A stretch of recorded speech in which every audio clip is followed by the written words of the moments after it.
peppermint, sorrel, ginger, beaver grass, or English. Get it ready.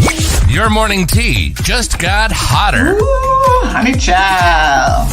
On the cold, hard truth, Bobo 89.1 and Cayman's #1 talk show are bringing you morning talk like no one else. Monday Rewind, Impact Wednesdays, Caribbean Connections, and much more. Don't miss a beat with what's happening in the local community. Just keep sipping your tea. What a mess. Here's your host, live and direct from the Cayman Islands, Sandy Hill.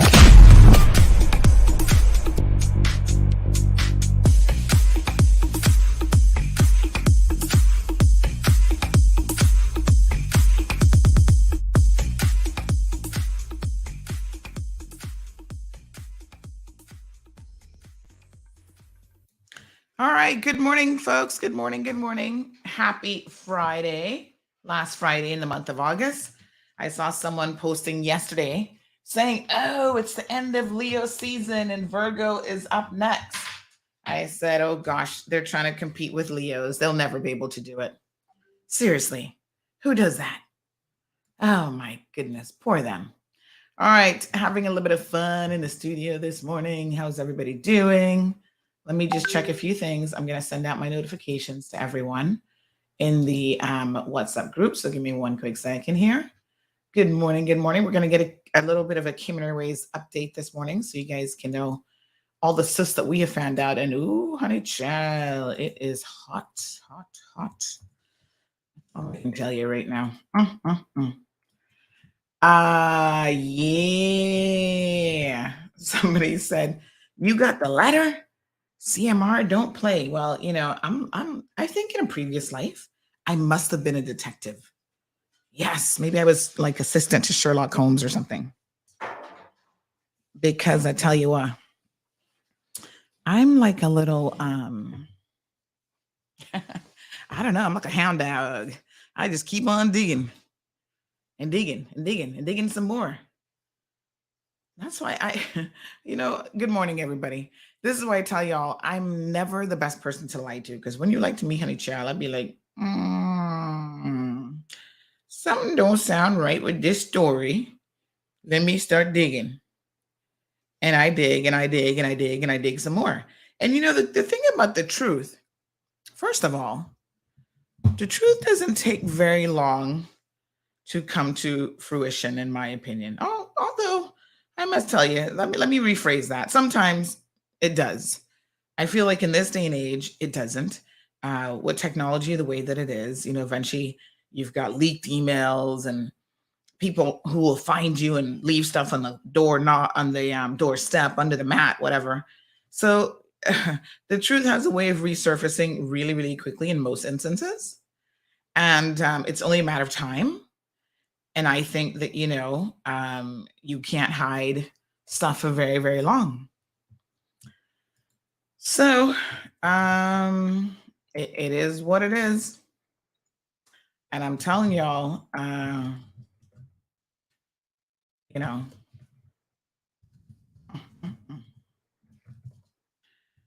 yes. What's the saying that you can fool all the people some of the time and some of the people all the time, but you cannot fool all of the people all the time? Well, yes, honey child. The truth is floating to the top. And it's one of those things where, as my aunt said the other day, my Uncle Raymond used to say, it's like, you know what? The more you stir it, the more it stink. But sometimes it's our obligation to stir it. Because by doing so and exposing the truth, I feel like we can have a better world, greater transparency, greater accountability, like all of the things that we claim that we want. Of course, what we claim we want and what we actually really, really want are probably two very different things. I was watching TV last night. And this got me to thinking.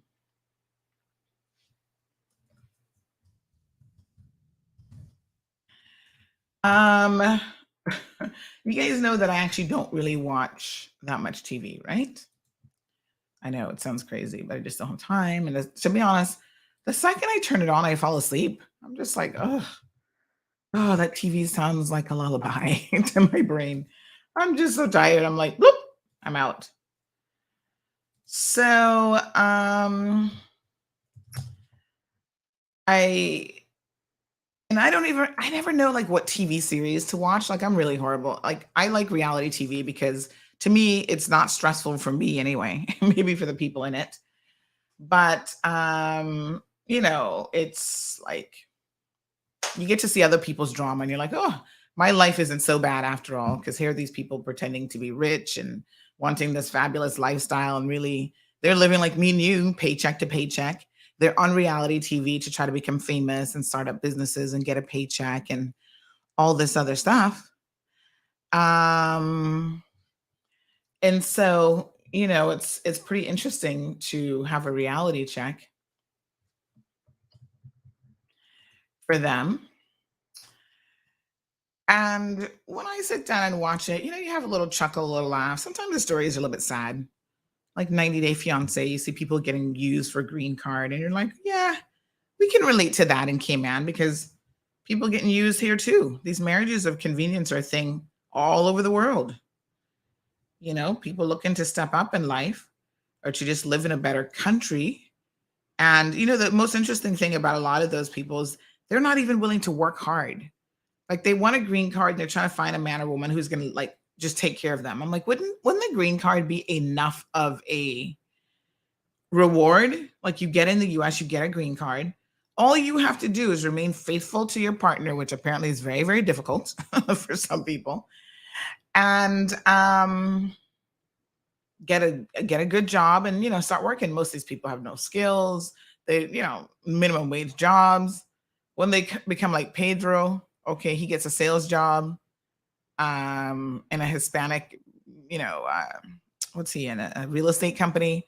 All of a sudden, honey child, he thinks he's arrived because he got a little sales job and sells 1 or 2 homes. Got a little commission money in his pocket. He's like, oh, I don't need Chantel anymore. I've now arrived. So he's divorcing her. But anyway, I was sitting there watching this new show that my husband introduced me to. I was watching a couple of days ago or last week. I saw him watching an episode. It was so weird. Like sometimes Marlon watches like the most unusual stuff. And I'm just like, what the hell is this? And then he said, oh, it's this series called The Sandman. And I was like, okay. So he pulled it up on the TV for me. And he's like, here, watch episode 1. It's only the first season in. So I said, all right. So I start watching it. I think last night I made it to episode 3 or 4. So the episode last night that I was watching was about this guy who has a ruby that the ruby forces people to like tell the truth. So he came into this ruby. It's a long story, but you got to go watch it if you can.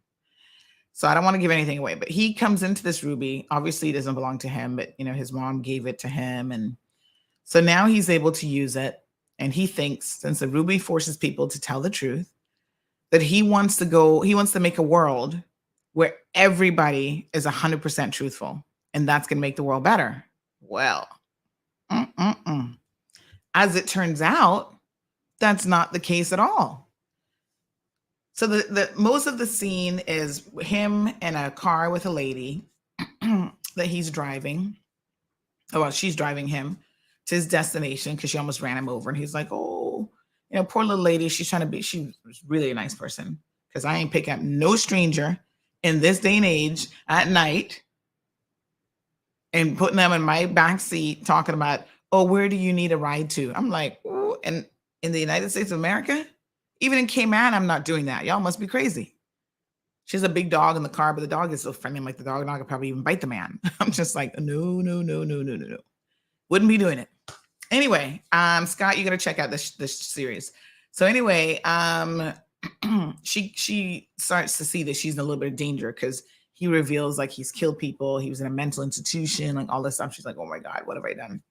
But he likes her because she's genuinely a nice person. And, she didn't have to help him. So he doesn't end up hurting her in any way. So, but when he gets into this little, little mom and pop deli, little restaurant, whatever, he uses the ruby to force everybody to tell the truth. Oh my God. It's off the chain what comes out. So like the waitress is like, she walks over to him and she's like, hey, handsome, what are you going to have for breakfast? And he's like, you don't really think I'm handsome, do you? And then he holds the ruby to force her to tell the truth. And she's like, no, I don't. And then he's like, well, why did you say that? She's like, because I want you to like me, better tips, whatever. They're things you say every day that are technically not the truth at all. They're like little white lies. You see somebody, you say, oh my gosh, your baby's so cute. And in your brain, you're like, oh my God, that's the ugliest baby ever. Like you really don't think the baby's cute.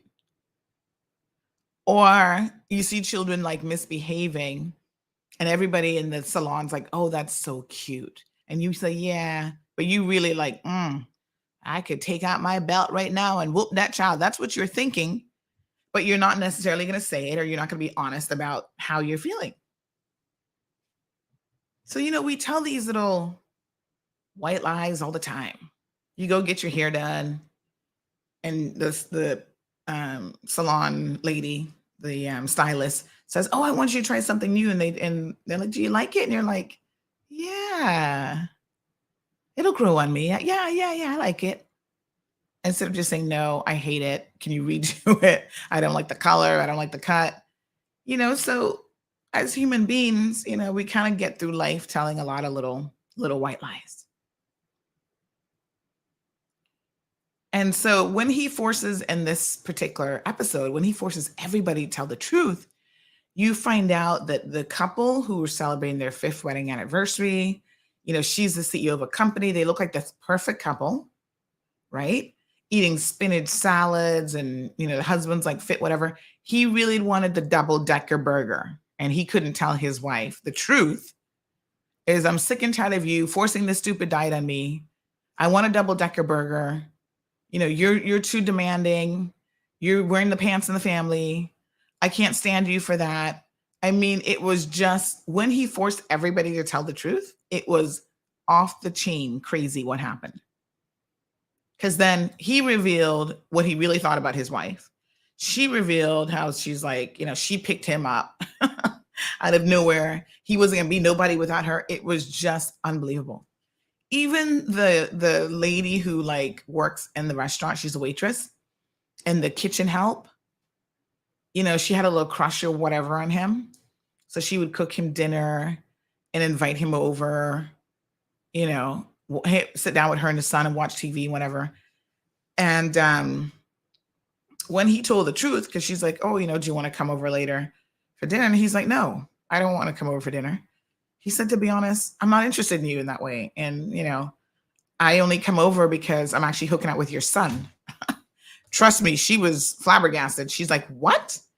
He said, when you fall asleep in front of the TV after dinner, I go upstairs with your son. It was, my mind was like blown throughout this entire episode. I was like, what the hell? So in the background, you hear the TVs on and the news is falling apart. Explosions everywhere, like total chaos in the world. Because as it turns out, you really don't want people to walk around being 100% truthful all the time, because it would be total chaos. And I kind of get the point of the episode, because I'm like, in a way, that's actually true. Right? I mean, trust me, I know, because sometimes I have a little thought in my head and I'm like, if I really told this person what I thought about them, they would be like, what? It's like this one young lady, right? She's always messaging saying that she needs a food voucher. I had to go back in my messages. Since last year, I've been giving her food vouchers every time. Oh, I put in an application at this place, but I haven't. Now, I know it's hard to find a job sometimes, especially when you have no qualifications in life and you're putting in applications and people aren't hiring you. But do I even believe that she's putting in applications? No. If I was in this episode and the guy put me to the test with the ruby, I'd be like, honey child, I don't believe that you're applying for any jobs. And I also have heard stories about how you got your Jamaican man and your Caymanian man that came out of prison, right? And you're taking care of him and you're going to prison and buying him this and all these things that I hear about you, I would be telling you to your face. Like you need to prioritize your children because you use the children every time you're hungry about, oh, the children are hungry, and you need to try and prioritize them like for real. And stop trying to play me for a fool because I wasn't born no fool. I'm not a damn fool. I know a thing or two about con artists, and you are a con artist. If we were in a totally truthful world, I'd be like, really? Instead, we pretty it up like, listen, honey, chill. It's still the truth, but it's not the coldest and the hardest of the truth. So I say, listen to me. I just had to pay school fees like everybody else. I just had to, get uniforms, get them altered. I have to pay my bills. See the CUZ bill coming rolling in. I had to pay that. I'm also helping other people who are less fortunate. But those people don't come to me every other month talking about they need food vouchers again to feed their children. A lot of those people are trying to help themselves, but maybe they haven't gotten to the stage where they could get the school materials. So I'm out there hustling. Sometimes I'm begging other people for other people, right? So I'm getting backpacks donated from other people so I can give to people because everybody's on a budget. Everybody's got financial restraints. So, and then some people, it's like, it's not even worth telling them the truth. You know what I'm saying? Like, they're not going to change. They have grown up where they believe that everybody's here at their women call, that the society owes you something. Society is going to pay your way for the rest of your life when you're not even holding accountability. Anthony says, you get a ruby and you get a ruby. Yes, honey child. Imagine what a world it would be. Oh my God. Atlas says, good thing I watched the whole thing, so spoilers don't bother me. Am I giving away too much, Atlas? So that's kind of where I stopped. But it's a very interesting series, I must tell you. It's crazy. Yeah. So there are times, though, when we're talking about honesty. Cameron has me crazy. Cameron has crazy me. Maybe Cameron does have me crazy, truth be told. But Cameron says, try easy, now, Sandy. Give me stories right around the corner. The thing about the truth, though, is there are times when the truth is a necessary evil. And I don't know why we say that. Well, after last night's episode, I can see where the truth can be perceived as evil, because it's raw, it's unfiltered. Yeah. And so in government affairs in particular, I do think the truth is necessary. I think in a lot of our personal relationships, the truth is also necessary. You don't exercise it to its full extent every day. So, when your husband puts on a particular shirt and you're like, oh God, that looks horrible. You're not going to say it like that. You might be like, oh, honey, try this next one. This goes better with your complexion. The truth is you hated the first shirt and you should have just said to him, yeah, can you put that shirt in the garbage or donate it or something? Because that's just not, that's not for you. But, the more I reflect on the truth, I'm also very, very aware that, truth be told, most of y'all don't want a truth with government officials either. You tell yourself you want the truth. And then when the truth is told, you find ways to defend people. You find ways to deflect. And you still vote them in office anyway. How many of you? Straight up. So good morning to everyone.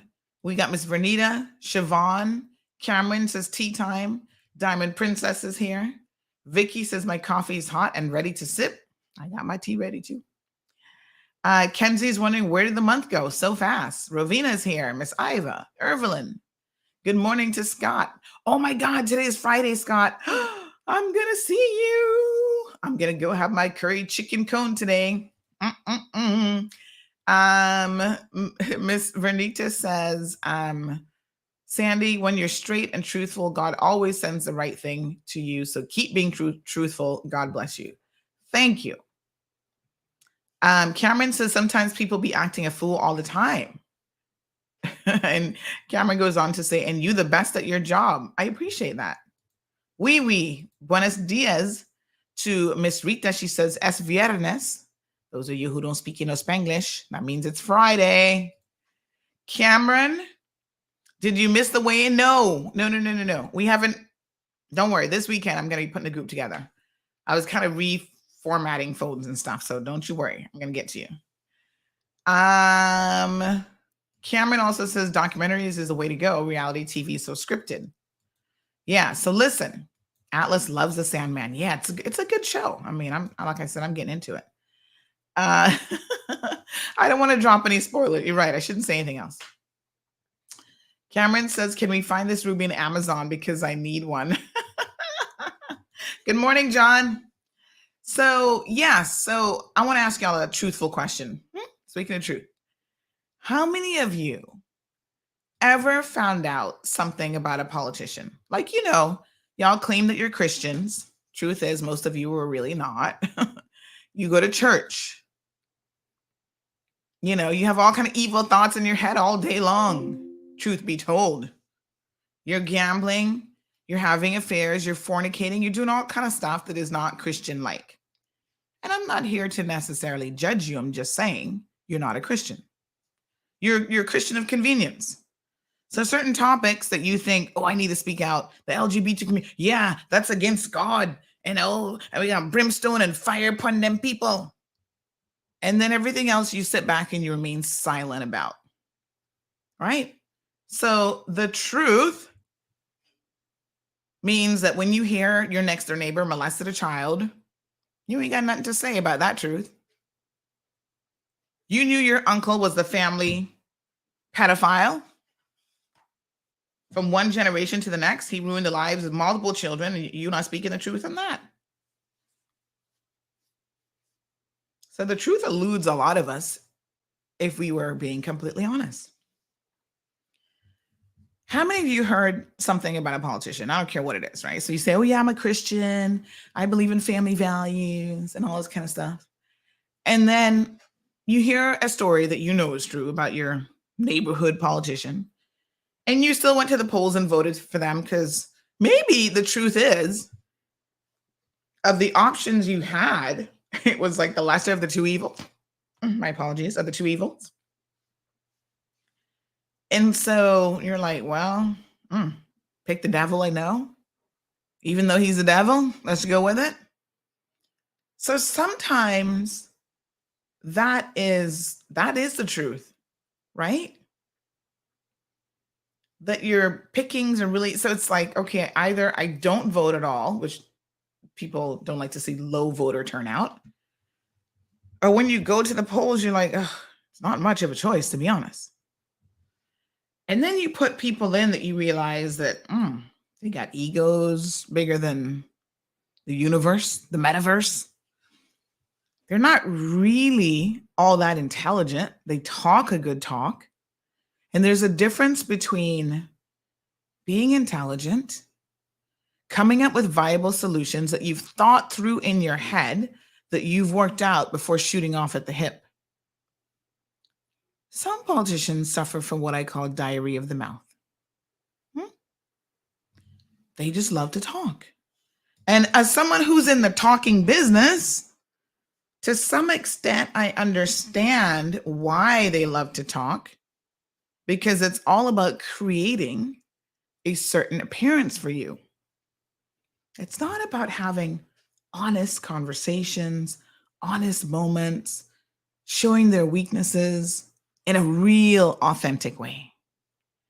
It's more about, the more I talk and the more I blab off at the mouth, the more people will think, the electorate will believe that I'm actually getting something done. And talking doesn't equate to action. And this is something that I feel that a lot of people don't get, right? You can have a perception of an individual because you see them on TV, for example, you see them on a talk show, you see them talking, and you think that that perception is reality. And it isn't necessarily. That's why I always think it's weird when people say to me, "Oh, Sandy, you should run for politics." I'm like, why? Everybody you see on a talk show that talks about the issues that we are collectively facing as a country, that talks about maybe some solutions, you believe that that alone, the optics of they've got some solutions, they know how to deliver something verbally to you, means that they should be a good politician. And there's nothing really farther from the truth. Now, we've been through talk show hosts, people in front of a camera, who, as it turned out, decided to run for politics because, again, it's a little bit of a popularity thing, right? And when they got into it, then you had a reality check that, oh man, yeah, they're lazy. They're not the most honest people, really, although we thought they were telling the truth on their platform. They sat there for 12 years and said, no port, anti-port, the port don't make sense. And they broke it down for you as to why the port is going to be an environmental disaster. It's going to do this, it's going to do that. And the second they get into politics, what do? They flip like a light switch. And y'all were so shocked. Here, y'all, oh my God, I couldn't believe that he flipped. I was like, geez, I'm peace, really? A lot of times people are incapable of telling the truth because of money. You hear this saying about the love of money is the root of all evil. And there are times when money will make you do things and say things or not say things or not take a position. Oh, Jonathan, I'm not running for politics ever again. I did it before, for those of you who may not know. Lost miserably, the truth be told. And people are like, oh, the people that came out and said didn't know who you were and did it. I'm like, listen, where I sit right now is the best possible position in the world. Y'all hear me saying all the time, you're right where you're supposed to be. I can solve real world problems for individuals.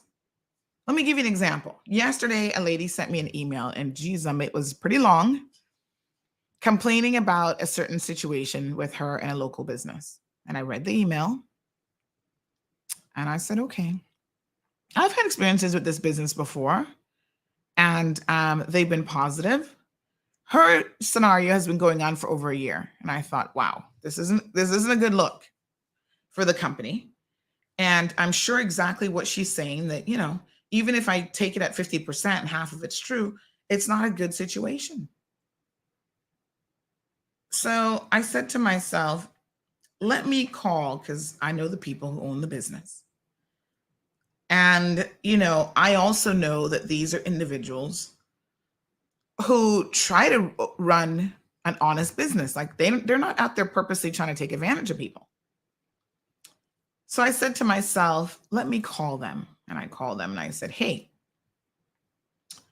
got an email today. And it's quite a bit of information. And,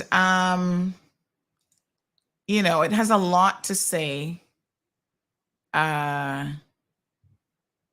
about this poor experience that this woman has had. And they said, okay.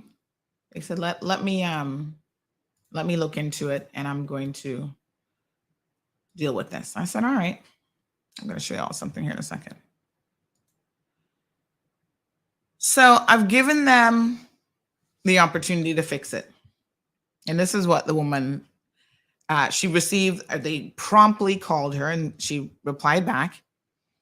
And she said, I have a whole new level of respect and appreciation for you. Once this is all resolved, I would like to share, without specifying the particular issue, but to share how your platform has helped people like me who would not have been helped otherwise, and how you're actually bettering many lives by giving a voice to the voiceless. And further, you've shown that you're not about tearing people down, as you did not have to reach out to the accused party and encourage mediation. I know your show would have gotten a lot of views based on the fact of who the accused party is, yet you did not jump to that point. This is commendable, and I thank you for that, as no one really wants their issues on public display, even if they're innocent. I hope one day you'll consider running for public office. I would vote for you, even if that meant I had to move in your electoral district to do so. Wow. You seem to always get the job done. I thank God for your kind help, and I will surely keep you posted. Thank you. It was nice to get such a kind response, and for people to actually appreciate what it is that I do, right? And I appreciate it. And yeah, I have no interest in running for politics because I'm able to do this when a politician wouldn't be able to do this. Because if a politician picked up the phone and called a business owner, next thing you know, you're like, oh, this politician is trying to throw around their weight. And, as a politician, you have to really tread carefully because some of these same businesses, and these are big money people, you're relying on for donations and financial support and all kind of stuff. So a lot of politicians, they're like, no, I can't be picking up no phone call, nobody like that for you, honey child. I try to deal with people as respectful as I can. 99% of the time, I'm able to do that.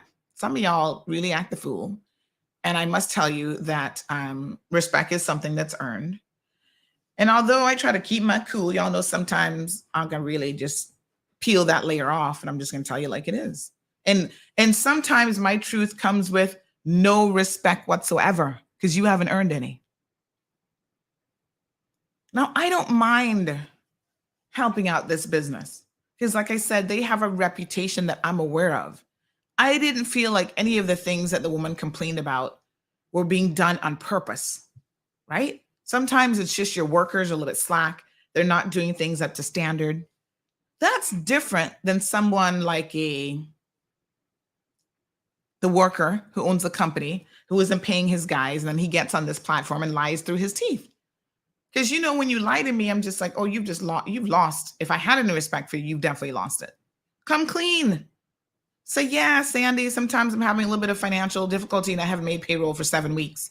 Some of my guys have gotten evicted from their homes, but I'm going to deal with it. Yes, maybe I'm spending too much money on the Spanish girlfriend who can be on the chat talking about how she got her own money. Where you get your own money from? Because when you lie to me, you force me to tell a different level of the cold hard truth. And there are times when I don't reach out to you because I've heard the story too many times to not believe what I'm hearing. So when I have 5, 10, 15 people saying the exact same thing about your construction company not paying people, I'm like, I believe these people. They're all different. Some are expats, some are locals. They're living in fear of their work permit being canceled. And I have no doubt that these people are telling the truth. I don't like to take sides in any situation because there's always a degree of my side, your side, and somewhere in the middle, there's a very different situation. People call me complaining about the HSA. I said, all right, let me reach out to the CEO. I said, hey, this is the complaint that y'all don't know how many complaints I'd be sending to people. And I give them an opportunity to fix it. I'm like, this is what's coming in. Can you deal with this without me having to put you in blast? Yes, Sandy, we'll take care of it. Sometimes all a person needs is a phone call. Ring. Miss Ebanks, I'm so sorry for the loss of your husband. I'm going to initiate an investigation into the response at the ER, like what really happened. Right? When he went in there with pain and they sent him back home with a little tablet, maybe that wasn't the right response. We're going to look into it. Maybe we need to start firing some of these so-called doctors. Right? Maybe we need to have regular audits of the ER, encouraging people to give us feedback.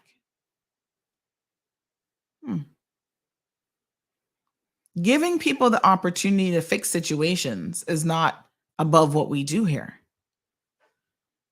But there's some people who don't even deserve an opportunity because they're just out there to wreak havoc, to use people, to abuse people, and to do whatever they want. They don't care.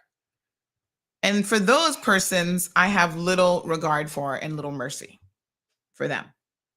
In the world of politics, even in the world of politics, I tried to exercise a similar degree of, I'm going to give you a chance. These politicians are young, most of them first-time politicians, second-time politicians. You know, despite what they think in their head, they're not really, oh, I was a professional, this, that, that. Oh, okay, all right, Bobo, it's okay. I know that you don't have a whole lot of training, but listen, you've come from far. Some of y'all I have gone to bat for. Where's Daniel this morning? Is Daniel listening to the show? I'm not going to say Daniel's last name because he knows exactly who I'm talking about. There's one particular politician that he was like, oh, I would never vote for him. Look at his track record. This and that. And I said, Daniel, here is why sometimes you do give people a chance who are less than perfect. Let's put it that way. I'm having trouble connecting. I'll keep trying. Ooh, Alexa, child, honey, you're not perfect. I'm having trouble connecting. Hear her. I'll keep trying. Alexa. I'm having stop. trouble connecting. I'll keep trying. Nobody's talking to you. But she's going to keep trying. Maybe that's today's lesson. You just keep trying sometimes, like her. She probably don't have no internet connection, but she's going to keep trying. So I went to bat for some people, and I said, listen, I believe this person has a good heart. I believe in second chances, even third chances. Lord knows some of y'all have had 20 chances.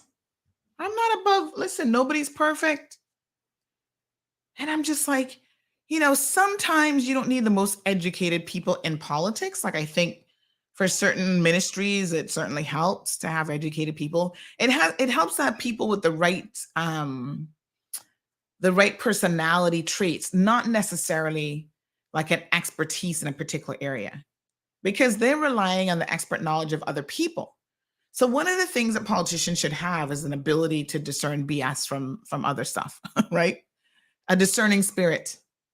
To know when a politician, not a politician, a civil servant brings you a plan, you can then talk about why, oh yeah, this might not work because of X, Y, Z, or the correct answers to ask.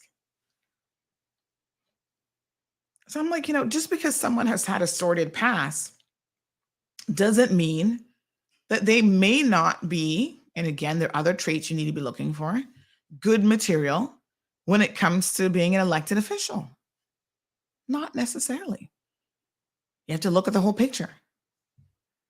Sometimes your past is definitely an indication, especially when it's like a broken record and it keeps happening every single day. It is an indication of your personality traits and the fact that you're not really capable of any significant change. And you notice the cracks when people are under pressure, financial pressure, marital problems, all sorts of stuff, right? But you give people an opportunity. And then you just sit back and you make observations and you watch, because ultimately people will show you who they are. You just need to pay attention. And when people start to show me who they are, you better believe I'm taking a lot of notes. Yeah. So some people, their arrogance, even when they shouldn't be arrogant, because God knows they don't really know much of anything, but they still come with this I know it all attitude. I need to be the center of attention 24/7 as a politician. It's not a good look. Sometimes you need to fall back. Okay. Observe, learn, and who you take lessons from is as equally as important as taking the lesson. Because some of these new politicians trying to learn from politicians who've been at the game for a while, who are really not the best example. Their day has come and gone. The glory days are over. And the traits that they're picking up from them, because maybe they've got some good traits, but the traits that they're picking up are not the best traits. They're picking up like Garrison style foolishness. And, Friday, we do Mailbag Friday, we talk politics. Today is about politics and Cayman Airways. I want to say this much about Cayman in Jamaica. We are like the siblings or the cousins that really sometimes just don't get along, but still have a lot of love for each other. But there's certain things that happen in your cousin's household or your sister's household or your sibling's household that you don't allow in your own household. Just different standards. And when you talk about these things, maybe a sibling or a cousin might get insulted that, okay, that's not how I raise my kids. That's not how I do this and do that. And no insult to be given, but Jamaican politics and Cayman politics are two very, very different things. And the two shall never be meshed together, in my opinion. The history of Jamaican politics has not really been one that we should be esteeming to. But we see some Cayman politicians who are very, very comfortable. And you know who you are. And I got to call nobody's name this morning. You know who you are. They're very, very comfortable rubbing shoulders with Jamaican politicians and adopting. And this isn't something new for the record, right? We've had certain members of a political party. And like I said, I'm not even going to call their names this morning because if you know, you know.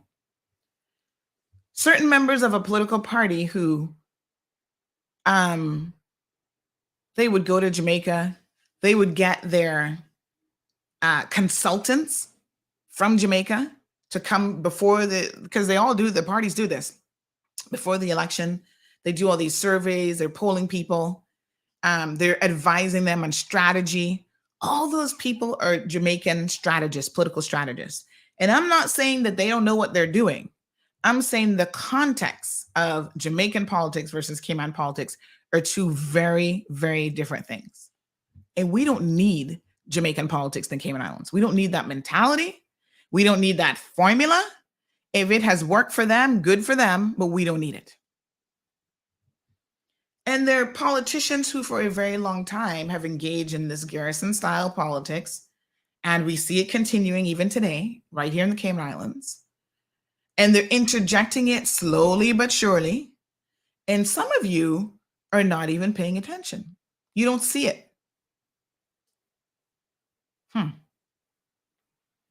The showmanship, the lack of substance has me concerned when it comes to politicians. Cameron says, preach it, honey child. Cameron also says, and that's the line and the bridge we need to draw. We're going to draw some lines here this morning. Because it is one thing to have our Caribbean brothers and sisters, whether, like I said, a lot of us, we're married to Jamaicans. We have Jamaican cousins. My grandfather was a Jamaican that came here to the Cayman Islands. But it still doesn't mean that you have to adopt everything from other people. You don't have to adopt that mentality from people. You don't have to adopt their methodologies. What works for them or what hasn't worked for them is what it is. That's not us. Anthony says some of these new politicians are fickle. It's not even, some of it is a lack of maturity, right? In politics and generally speaking. And a lot of it is duplicitous. Some of your politicians are dishonest. And I'm talking about the PAC government. Okay? I'm not going to touch progressives today because y'all know I can go for weeks talking about them, but we're not going to even talk about them today. Let's put the PAC government under a microscope this morning. Yes, some of them are duplicitous. They're like a Spanish machete. They can cut you on all sides. They lie to the people. They lie to the civil servants. They lie to everybody. They're lying to their wives. They're not honest any way, shape, or form. They're even lying to themselves. If we had that Ruby this morning, child, the truth.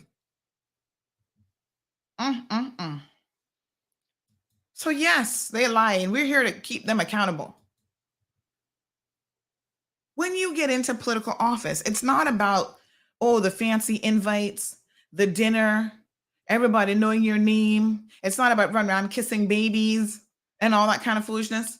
You are there to work for the people, and we actually expect you to work. Taking a million trips overseas may not be benefiting the people of the Cayman Islands when you can't even get shit done here. Focus. Some of them lack focus. They can't concentrate on anything for 10 minutes. That's why they're all over the place. Diarrhea of the mouth is a symptom of not being able to focus. Your hair there and everywhere. No ability to focus your energy on what solutions are. And so the other problem with that is they throw out everything. It's like rapid fire. What's going to stick? We got 50 million ideas. One might stick because you're trying to get applause and a pat on the back. That's why you're out there with diarrhea of the mouth instead of keeping your damn mouth shut. And the problem with that is you've got a finite amount of time in office. You got 4 years, honey child. Try to accomplish something in the 4 years and get it right. Now, I know the people are out there wanting a solution to every single thing. And that's why I keep telling y'all, you can't do everything in 4 years. You can't do everything in 8 years. Social programs, things, even, societal ills that have existed for as long as we've been around, take time to fix. And it starts with changing the mentality of your people, which is the hardest thing in the world to do. It's legislative changes, rolling out of those legislative changes, and then you see from there how it goes. But listen to me. Some of the stuff that's being focused on, oh, let's introduce gambling. How the hell is that going to make your life any better? Do you really care? Now, I see the problem with illegal numbers and the criminal element that is swirling around that. What they need to do is amend the existing laws that we have on the books, where if you get caught gambling, you get caught with the proceeds of criminal property, you're going to jail. It's a more serious offense. It's not a $10 fine. Because we have people here who are running around with guns and all sorts of stuff because they're in the gambling business. And they have $50,000 cash on them at all times that they're trying to protect. And there are other criminals out there who know that they walked around with $50,000 and they want to kill them and take the money. So shut the gambling business down. The solution of, oh, let's just legalize it is not going to stop the underbelly of illegal gambling. Okay? We've imported that from Honduras. We've imported it from Jamaica and other places. Your politicians can't tell you the truth because they think the easy solution, because most y'all buying numbers, is, oh, well, let's just make it legal. A legal numbers game is not going to be the same thing as what you're playing now. But your politician's not going to tell you that. They're not going to be honest with you. Oh, let's have a referendum. Let's make gambling legal. That doesn't solve your problems. Those of you who are addicted to gambling will still be addicted to gambling. You steal from your employers, you steal from your family, you steal from your boyfriend to support your gambling habit. That isn't going to change. Making gambling legal does not help those people.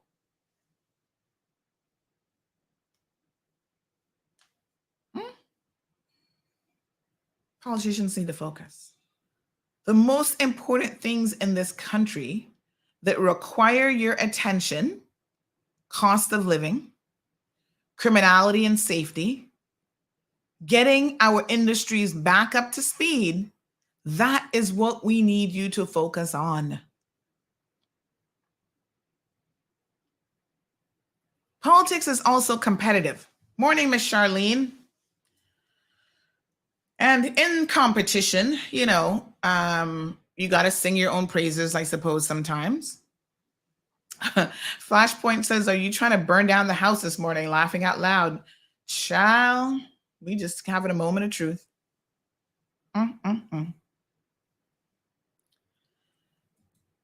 When you're in politics, some people get a little bit competitive, huh? They got a ministerial position, but that's not enough. They want to be deputy premier. They want to be premier. They want this. They want that. And let me tell y'all something. The truth, these guys who are in there now, all of them, including the opposition, have egos as big as this country. I suppose maybe you don't get into politics if you don't have a big ego. Do you think it's like a case of the egg before the chicken? Getting into politics inflates your ego? That's very possible. I could see how that argument would work. But then maybe it takes a certain personality and a certain ego to get into politics in the first place. Maybe it's a little bit of both, truth be known. It's possible. But I can see that some people who have gotten a particular position now, the ego has been inflated even more. And so now they're starting to show these semi-egotistical, narcissistic traits. And it happens. And I've told you guys before, even with the premier, there was a time he was with the progressives, and I knew Wayne outside of politics. Now, Wayne and I are not best friends. I don't want y'all to get it confused. But he was like a mentor adjacent. Like I could call him and ask him like a legal question, whatever. I know he's a very altruistic person. He likes to help people where he can. So over the years, when Wayne got into politics, I wasn't part of the progressives at that time. I already had left. And so I don't know what was happening within the party, but I saw a change in him. And I was like, the way I would hear him talk in the radio, I'm like, what have they done to the Wayne that I knew?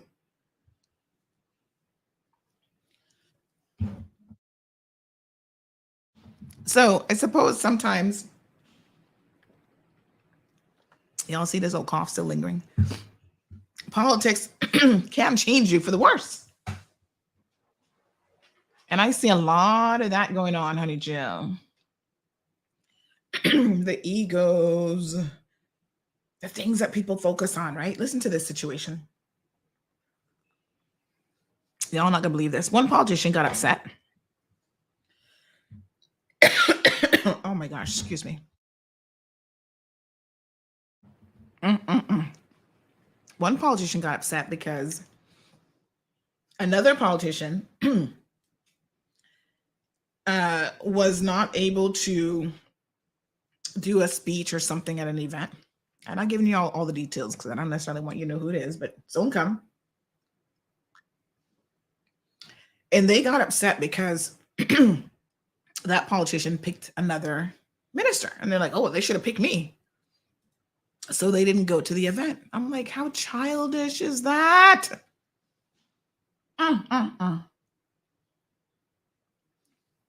This is what we're dealing with.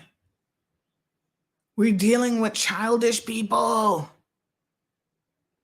whose feelings get hurt really, really easily because they lack emotional intelligence. Okay, they're book smart. Some of them have law degrees. They've got accounting degrees and all this kind of stuff. And having a degree, for the record, doesn't make you intelligent, because I've seen people with degrees who are fool as fly. But they have no emotional intelligence, and they get caught up in all these games and trying to undercut each other. And they're part of a team, but yet they backing news on each other and talking about each other and all kind of stuff. Yes, honey child. I can see them now like little girls on the playfield. Tattletale. Oh, did you know that this person said? And then sometimes they be lying on each other. The person didn't even say it like that. And all they do, when you're a group, when you're supposed to be a cohesive group of people trying to work together for singular objective on behalf of the people of the Cayman Islands and bettering their lives, but you're hyper focused on yourself, trying to make yourself look good. You're losing the plot. You don't need to be in the limelight all the time. You don't need to be constantly throwing half-ass and half-baked proposals and messages out there that makes the people that came around go, what? Oh yeah, they doing something because every time I turn around, they talking, That doesn't mean that they're doing anything. It's a perception. And this is why sometimes I say to some of the MPs who are a little bit more on the quiet side, yes, you have to let people know what you're doing. Because if you are doing it and people don't know, then the perception is you're not doing that. But the opposite is also true.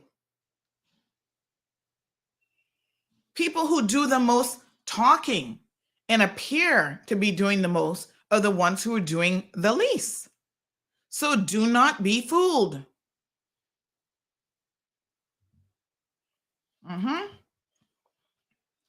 Don't be fooled. Do not be fooled. Miss Ann joining us. Are you in Tampa, Miss Ann? She says some of them are not politicians. They've been selected to fill a void, and the campaign money gets them elected. The power of money is our new election results. Well, not really. I mean, I wouldn't necessarily say that, Miss Ann. And I don't even know when we say that, what is a politician? To me, a politician isn't a profession that most of us should be aspiring to. Like, that's not a good word to say that I'm a politician. You're supposed to be an advocate for the people. And you're elected to do so, and you're paid a salary. And you should be doing your best job. Ms. Romelia says they tend to run you around instead of taking responsibility and doing the right thing. Well, when I try to hold them responsible, I know they get a little bit salty at me, honey child. Anthony says, solid taste of the cold hard truth today, Bobo. So what happens when they get upset with me? Well, I'll tell you what happens. Okay. Amongst each other, they're like, oh, Sandy doesn't like me. And then somebody else comes to me. Oh, they've asked me to talk to you. I said, listen, this person's a big man or a big woman. Tell them come talk to me their damn selves. That's what happened to Alden during the election. He got sent some little lackey boy to come talk to me. You don't send nobody to come talk to me. If you have a message or you have a request or something, be man or woman enough and come and talk to me. I do not bite. I might tell you the truth and you might not like it, but there's nothing wrong with that. We can agree to disagree. I'll sit down and break bread with you, and hell, I might even make you pay for it. The privilege. I will have an audience or conversation with almost anybody. Very few people I'm going to refuse to talk to. And if you think that I'm being unfair to you, I want to hear why you think that so that we can address it and we can move on.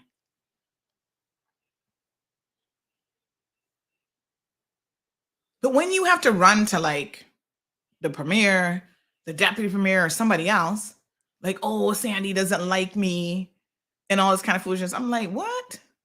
That don't even make no sense. You want to run to the governor? The progressives used to do that all the time. They'd run to the governor. Oh, we don't know how Sandy got this information. We need a big investigation into how this document got leaked. Even the government is how did she know that? It's like, really? Do you know the information that I get on a regular basis? Stop asking me how I know something. Just assume I'm psychic and leave it at that. Funny story. Yesterday, I had somebody message me and they said, Sandy, I know you're not going to tell me your source. And I said, you're damn right about that. But did it come from my board? And I said, nope, it didn't.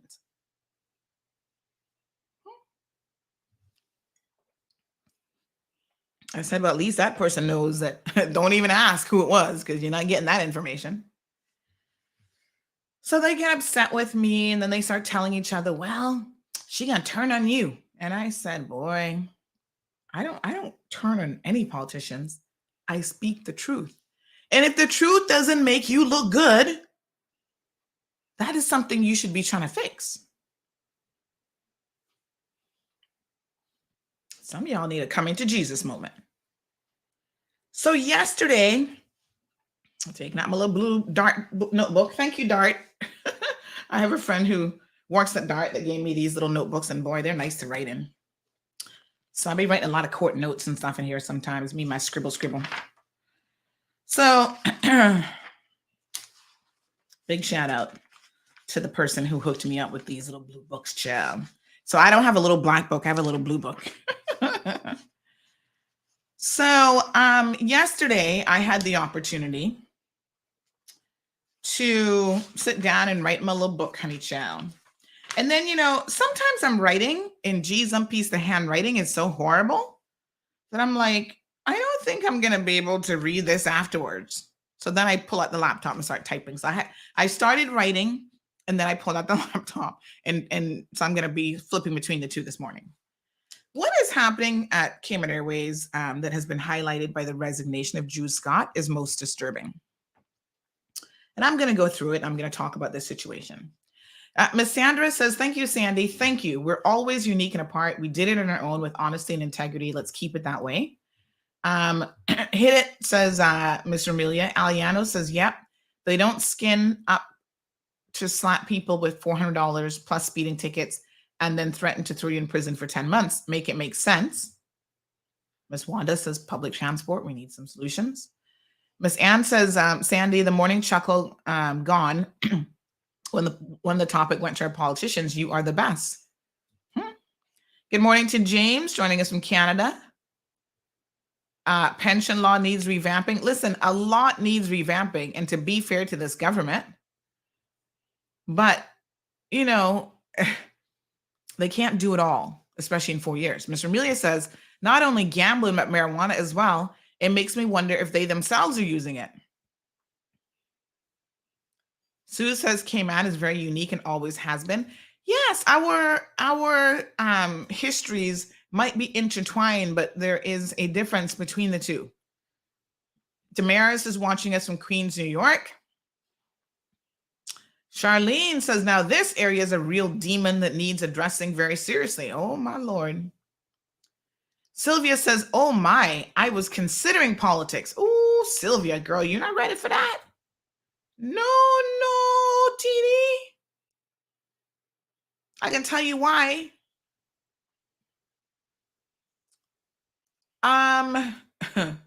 Like I said, I don't know if politics changes people or if it just it has the potential to bring out the worst in people.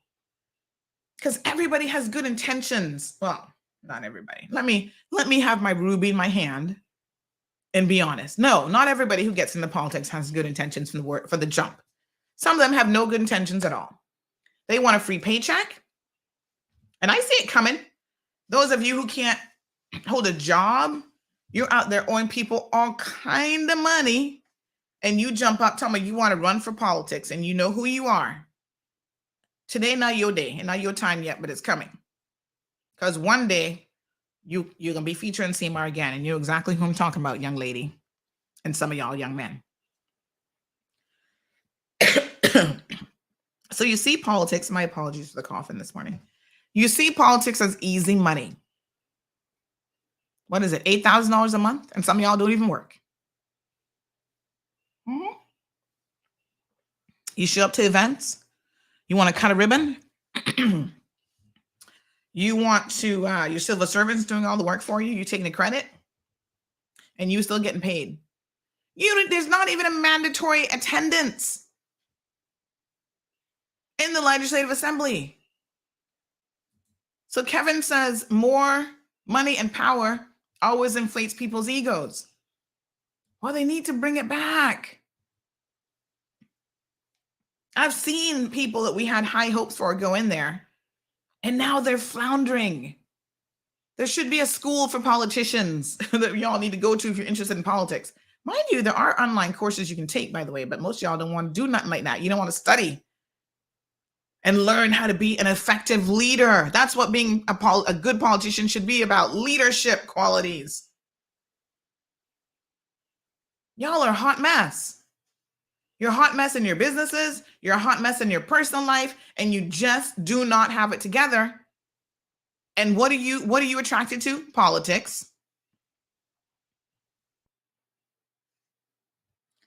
At some point, it makes a little bit of sense because people who you have to have a real love of country to want to get involved in politics when you don't have that need.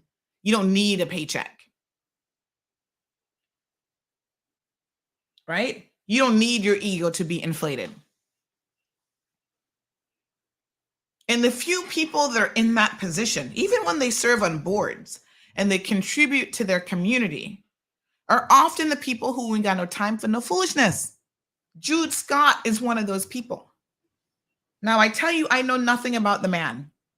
And when I tell you that, in fact, I know so little about him that to me, all the brothers look alike.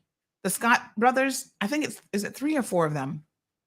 There's Mr. Danny, there's Jude Scott, and there's Emil. I think that's it, right? It was 3 brothers. Correct me if I'm wrong, because I don't even know. They got some strong genes though, because they all kind of look alike. So sometimes when I know Mr. Danny. I see the other brothers, I'm like, which brother is that again? But I know that this man is a professional. He took this board position not because he needed something else to do. Because he wanted to help. He sat on the board before, I think it was 2000 and, oh God, I'd have to get the years again. He sat on the board for a couple years on the Cayman Airways board. And he wants to try to help with his level of financial expertise and so on. When you get someone, and no shade to any of the board members, but when you get someone who is both qualified as a board member and principled, you all should pay attention to what those people have to say. They've ran businesses. They've been CEOs of Maples and Calder. They've been a CEO at Ernst & Young. They know a thing or two about running a successful entity. So we need to pay attention to those people. When you see them to start walking away a year after being in a role, and I'm going to tell you why they walked away here in a second, you have got a problem. Huh? So why are you up and down, traveling all over the globe, jumping on stages, jumping on talk shows, and having the most to say? You are missing the boat entirely when you allow a man like Mr. Jude Scott to slip through your fingers. This is a man who would be helping the people of the Cayman Islands immensely. And I am disappointed in you as a so-called politician, because the things you are focusing on are the wrong things. And you are picking up bad behaviors and bad habits, some of it coming from other politicians, and I don't know why you're following them. You're a leader in your own right. Well, you think this person know more than you? Oh, because they have a degree. Okay, and you don't. All right. Or, they were in the professional world a little bit longer than you, and they believe that they got all the answers under the sun. Don't allow people to lead you into the bowels of hell. I don't care how much bravado there is. I don't care how much convincing they do on a regular basis. You need to understand that you were elected for and by the people of the Cayman Islands. Get out of your own way. You're your own worst enemy right now.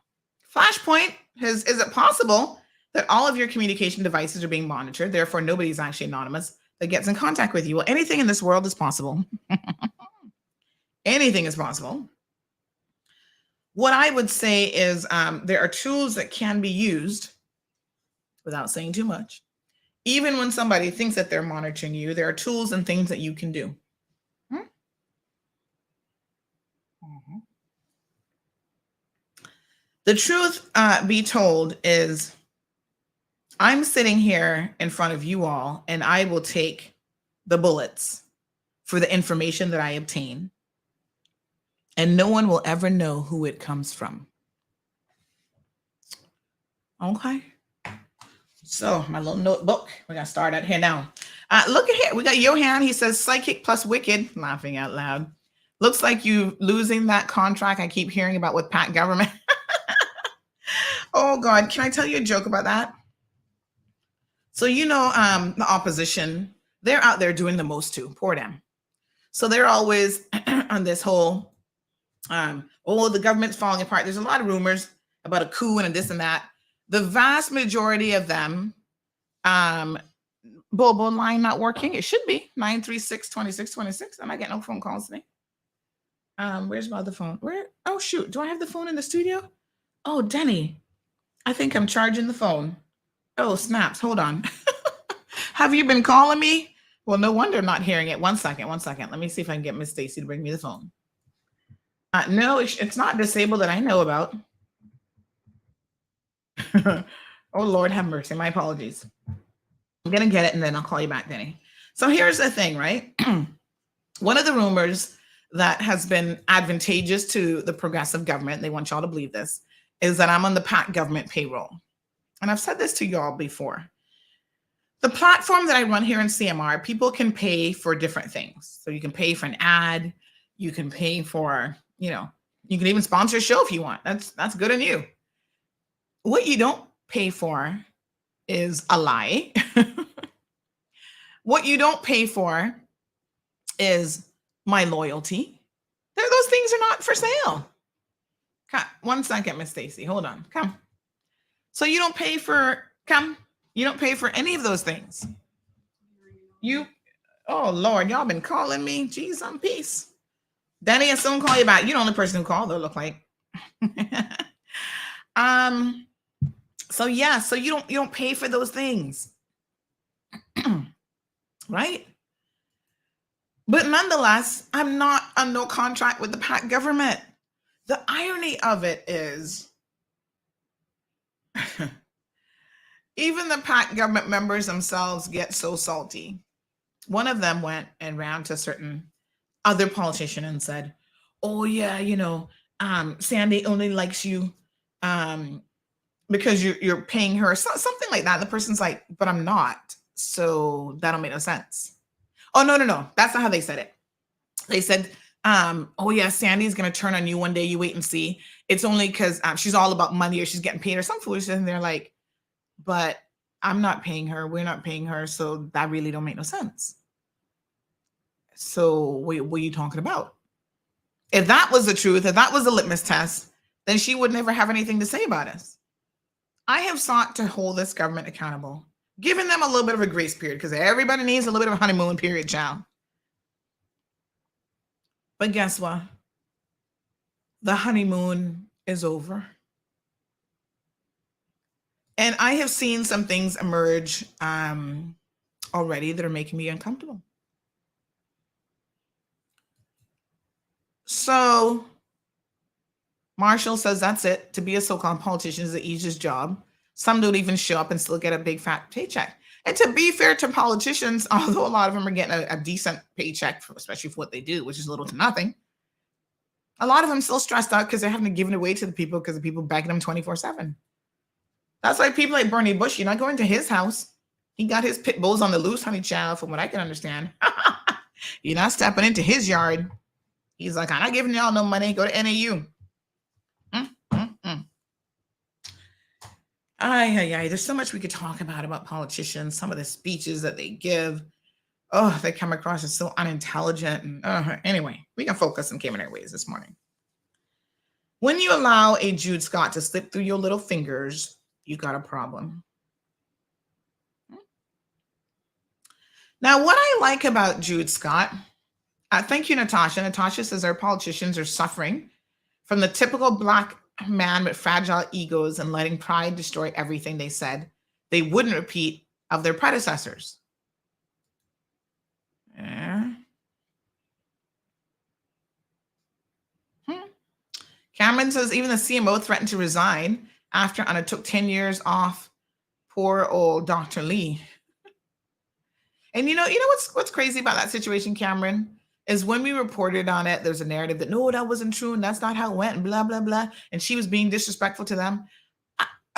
Listen, I had people in this country from the top positions, from the highest all the way down, said, Sandy, I don't know where you get your information from, but boy, that was spot on. What was going on with Dr. Lee? And I said, the beauty of it, I get my information from different sources. So I'm cross-referencing and cross-checking all over the place. And not one person bringing me a story that is tainted with their own narrative. So what I told you went down with Dr. Lee, went down with Dr. Lee. I mean, what was her name? Oh, shoot. The new CMO.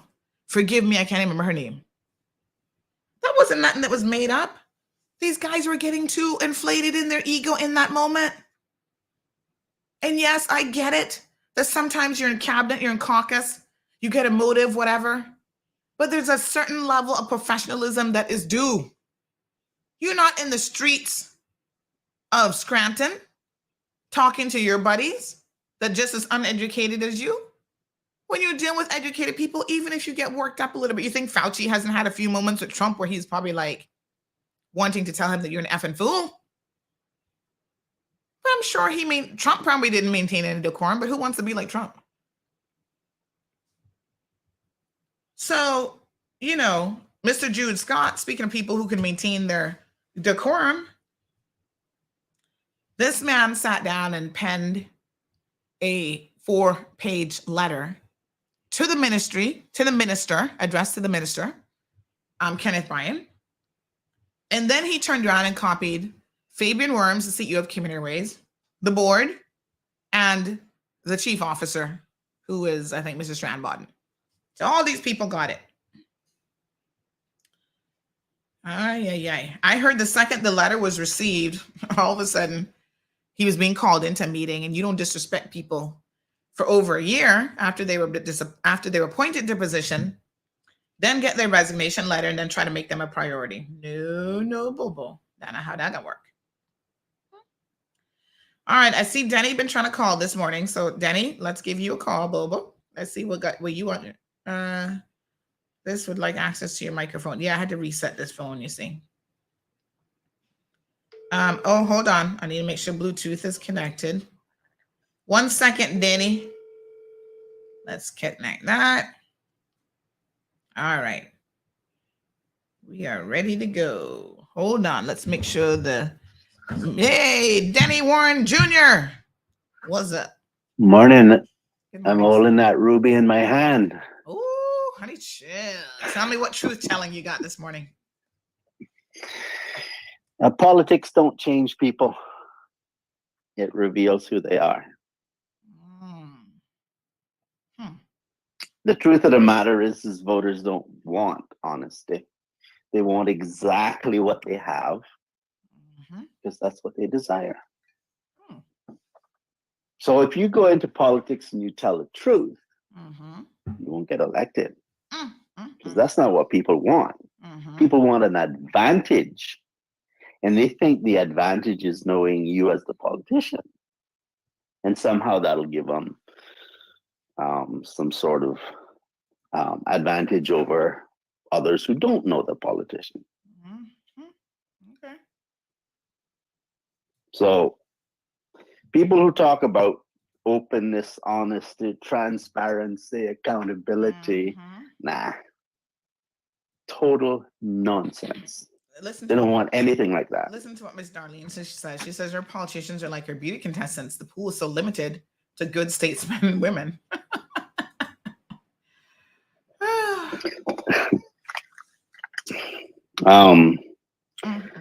The whole thing is rigged. It's all about manipulation. And This part, some people won't want to hear, but the British are the best at it. You don't get any better than them at this. They invented the language. They are the best. Okay? Manipulation is the name of the game. Deception, corruption, you name it. Sadly, that's the case. So the reason why things will continue to be difficult for people is because they choose the wrong people. They choose the wrong people because of what they desire. And like you said, you don't tell people everything you would like to tell them. And voters don't list all of their desires either. If they did, what the criteria for becoming a politician wouldn't be openness, honesty, transparency, accountability, wouldn't be any of those things. That's why we're in the mess we're in. And it'll be difficult to get out of that because, as you rightly say, it's difficult to change the way people think. I feel that Cayman is going down a terrible road.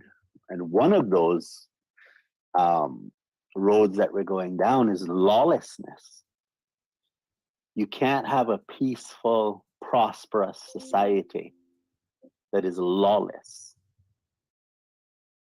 Now, when I say that, I don't mean that we should be as draconian as possible. No, but we need to be lawful. If you don't like the way a law is written, change it. But don't sit there as a minister or as a judge and ignore what the law says. Because that's not going to lead us down the right path.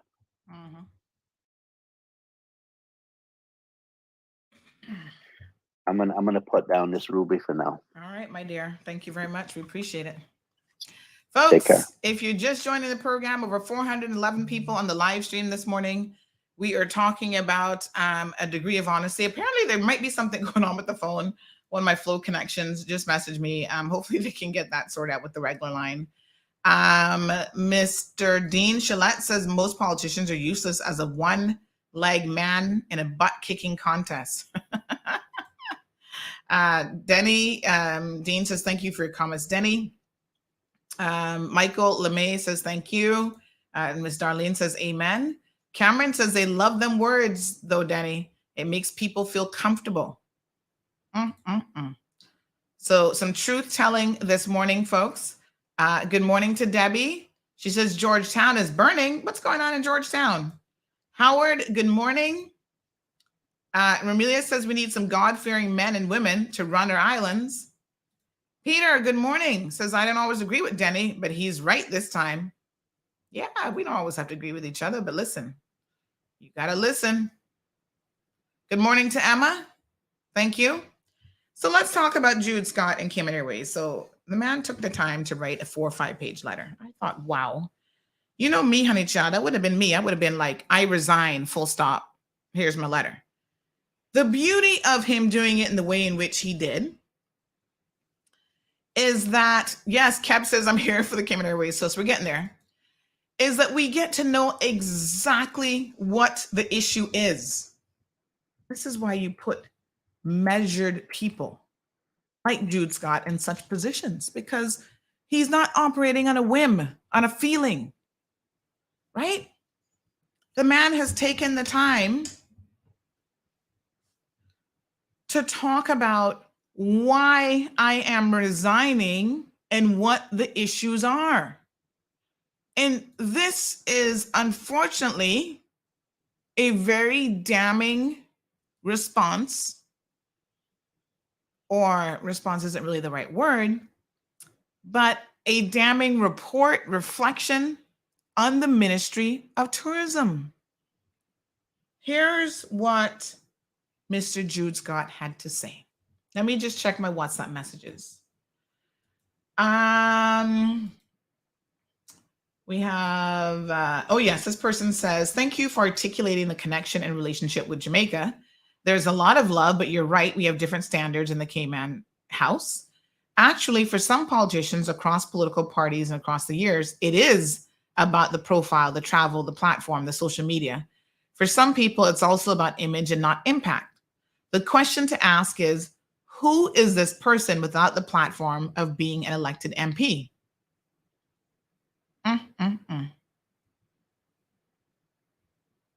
So Mr. Jude Scott initially served between 2009 and 2012. Then he resigned because he was taking up a role in Maples, and Maples provided legal services to Cayman Airways. Okay, gotcha. All right. We got that straight. Someone else says, good morning, Sandy. Sometimes you give people enough rope to hang themselves. This person says, Saunders, the same one who swore that he'd never work with Mac under no circumstances, but here we are. Well, all of them said that, my dear, but they had no choice in the end. It became a question of the lesser of the two evils. All right. Let me see if I can read my chicken scratch handwriting here. I got my ruby in my hand. We can tell the truth. Geez, peace. I have a horrible handwriting, truth be known. I should have been a doctor, as bad as this is. All right. The first issue was inability. I don't know what that word oh geez, peace. Lord have mercy. This is why I typed the rest of it. Something. Increasingly difficult. See what a bunch of chicken scratch that was. Increasingly difficult to get access to the minister. That was the first complaint. So in other words, requesting meetings, requesting time to go over stuff as it relates to Cayman Airways, which, trying to get tourism back. Cayman Airways should be at the top of the food chain in terms of priorities. Jude Scott said, I couldn't even get a meeting with you. Becoming increasingly difficult to get a meeting. You're so busy with all of these other priorities. There's a reason why you only get so much under your portfolio of responsibilities. And if it is too much, or you're not able to focus, then you need to say to the premier, sir, I can't handle tourism and transport. Just give me tourism. That's enough.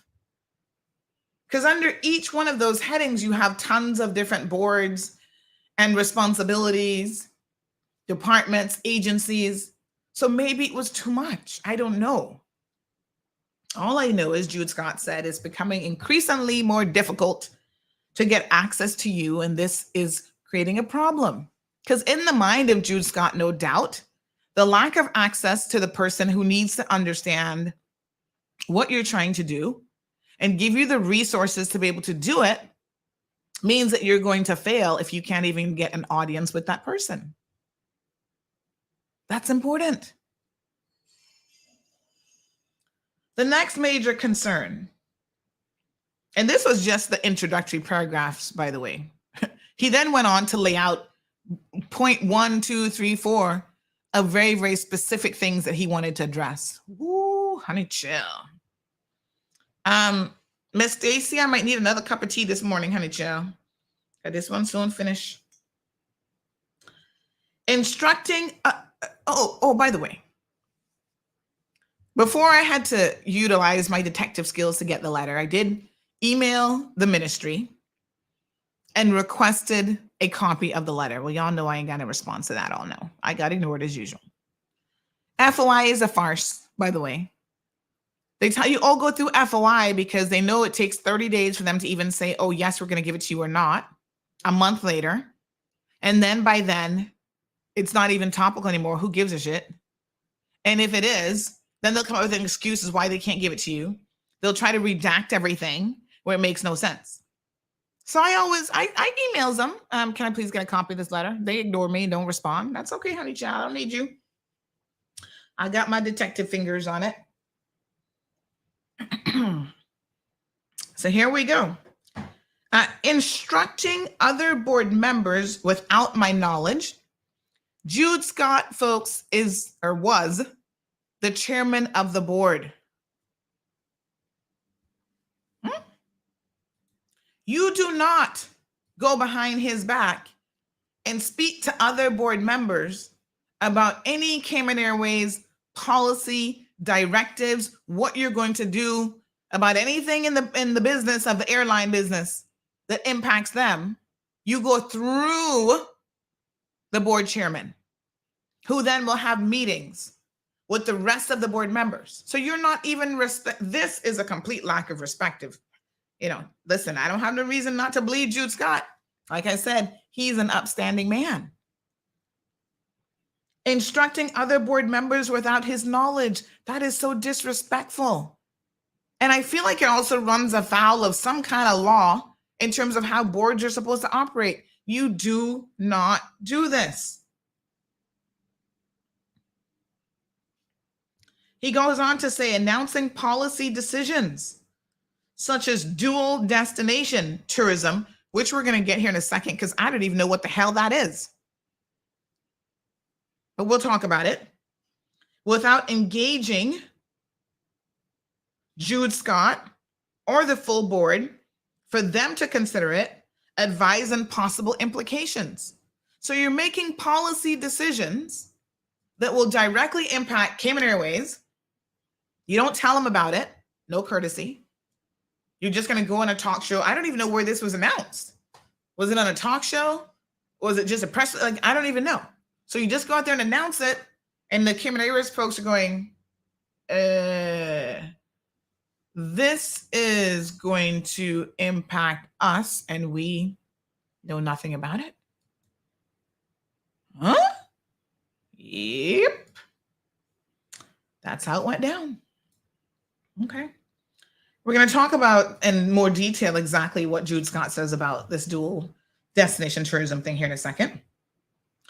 He uses words like, it's critical. Critical things that we needed to talk about that's not happening. Oh God, here goes this bad handwriting again.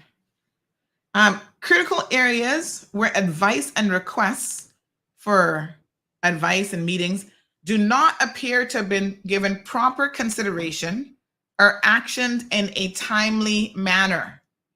That's my second cup of tea. Miss Stacy, that's you? Yeah, bring the tea, honey child. We need more than one cup here today. Thank you, my darling. Yes, sir. The tea hot. I'm double fisting with my tea this morning. Woo. Look, yeah. Let me show y'all that really I'm holding my ruby. I can't even hold a ruby here today because I got so much tea. It's like, cha-ching.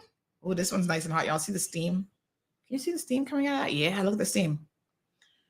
All right. I'm going to finish my other one first. Okay, so requests do not appear to have been properly considered or actioned in a timely manner by the government, resulting in not giving Cayman Airways attention, support, and funding. Now, the funding thing surprised me. Child, while I was reading this letter, I was like, there's so many times that I had to pause.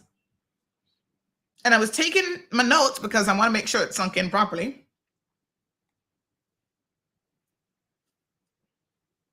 But in addition to that, I was so shocked.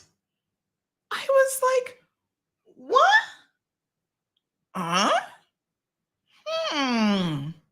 That's what I was saying, honey. I was like, what the? Oh. Read it again. You know me and my 4 eyes. I was like, did I just read that right? Let me read it again. Let it soak in. Few meetings. The man requesting meetings and not getting any. For things that require urgent attention. And no proper support has been forthcoming. Lord Jesus. And we wonder why some of these agencies and authorities and stuff are failing. Number one, like I tell you, that was just an introduction, child. And already I was like, jaw dropping. The first major issue of concern is Cayman Airways Public Authorities Act report. Now, I've gone back, FOI, and requested the report. Let's see what they're going to do now. You know what they're going to do? Oh, 30 days from now. Oh, we can't give it to you because of this, that, and thing. Blah, blah, blah, blah, blah, blah. So, if you have access to this report, just send it to me. Oh, because they can come up with some excuse. And, you know, the last report I requested from the port, it took me about, 3-4 months to even get that? It's like, come on, y'all are ridiculous. All right, so there's a report to the ministry that was presented to them on March the 11th, 2022. March, April, May, June, July, August. Over 5 months ago. And it had to do with compensating employees with the Public Authorities Act, including matching the most recently amended, something. Oh God, this handwriting is horrible. Can somebody tell me the truth about my own handwriting? Geez, some peace.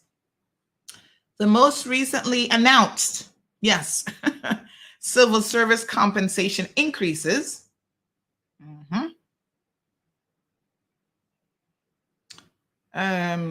What is that word? Parting, disappointing, something disappointing. Is it particularly? Oh, Lord have mercy.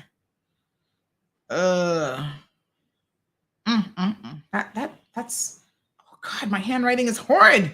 I can't tell. Anyway, I gotta try and figure out. I put that one in quotes because when I write my story, I know I wanted to quote that. Now I can't even tell you what the first part of the quote is. I'll get it again. But anyway, he said it was so basically disappointing. Not providing funding required to enable Cayman Airways to compensate its staff as other government employees are required by law. He believes, Jude Scott, says by doing this, they are in breach of both their responsibility and legal obligation. So let's break down this first bit. What does all of this mean? So the Public Authorities Act. Let me tell you what has happened. And this is an exercise, and y'all in the civil service can correct me if I'm wrong here. But authorities have a different pay scale and a different system than central and core government. And there has been some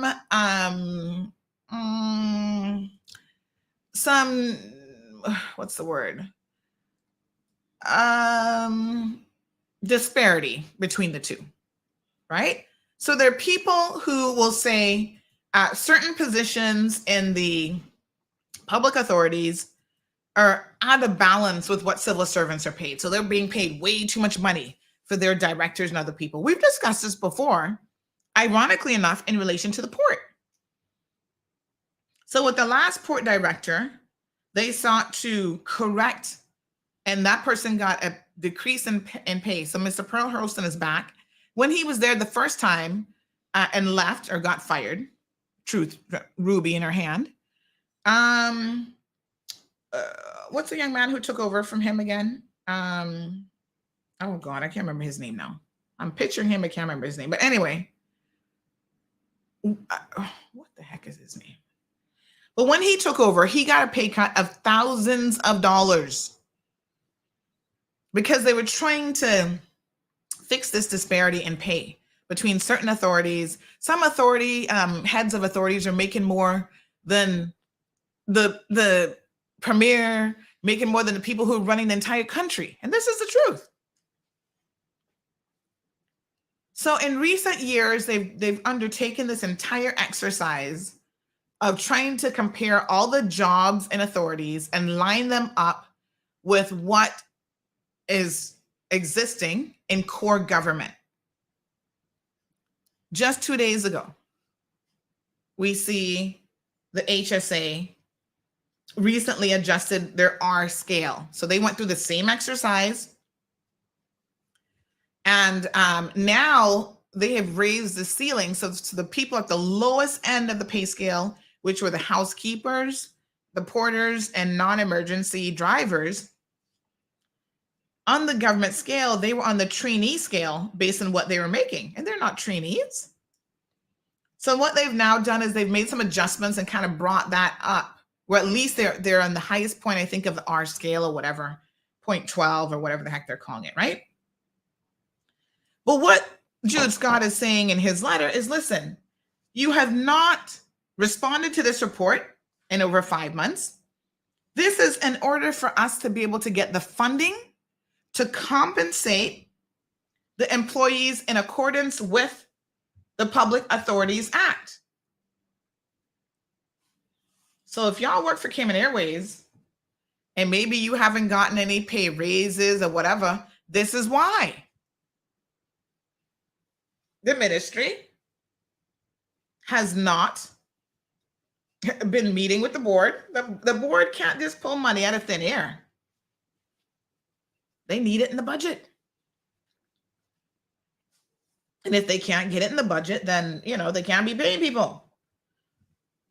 They need some feedback on the report. They probably need somebody to sign off on this. I mean, I don't know what's required to formalize it, but the point is, if I can't even get a meeting with you and we submit reports and it's being ignored. Yes, Clement Reed. Thank you, Miss Darlene. Now, when you start to run afoul of your legal responsibility, your legal obligations, this is problematic.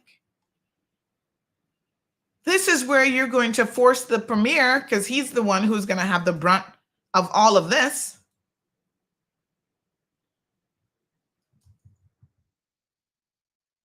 Right? And they're going to have to come down with a bit of a gauntlet on you, because let's be honest, if you're not following the law when it comes to pay and your civil servants, whatever, this is how you get sued. Miss Ann said that wicked chuckle is, oh my goodness. All right, point number 2. So that people money. Now I saw a comment earlier. Who was that? That was Jonathan. He says, I hate when people say it's not always about the money, when at the end of the day, it's always about the money. Let's be very clear here, folks. We all need money to survive. Everybody got bills to pay. You go tell CUC that you're waiting on a pay raise from government to pay your bill, and you're going to see what's going to happen. Click, the light's going out.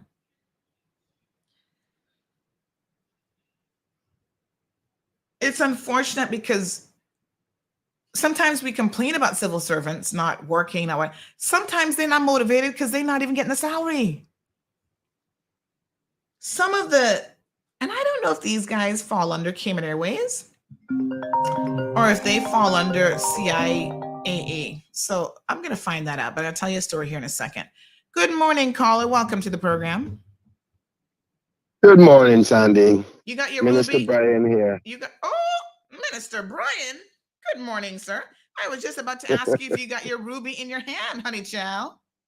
I don't have any rubies with me. I'm not sure about the ruby thing. I think if my ears are perking well, you're saying a truth ruby of some sort. Yes, we're watching the show called The Sandman. I can't afford rubies, so I apologize. All my money goes to my people. Don't worry, it's all metaphorical. So none of us can afford a ruby right now.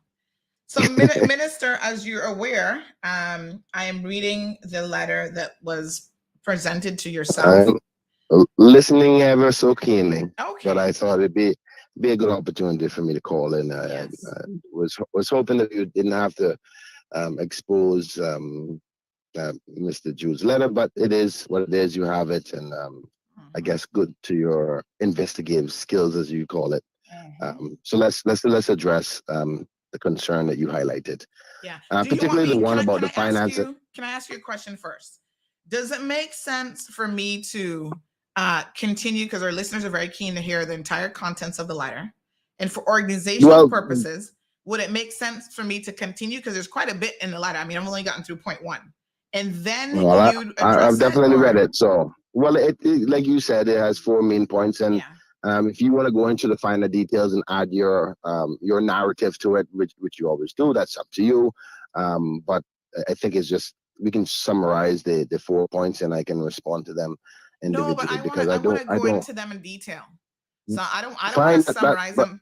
But I'm just wondering if it's better for you to come on at the end, as opposed, because I know you want to address point 1 right now.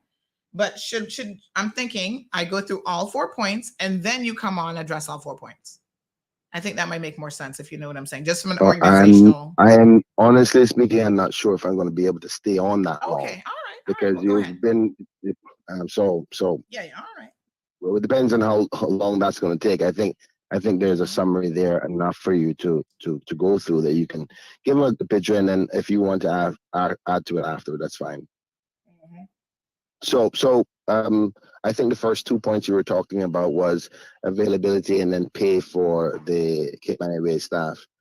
Now the reason why I chose to call in is because it's so important to me for the staff at Cayman Airways to know that they're supported in every capacity. Okay. And the notion that of breaking the law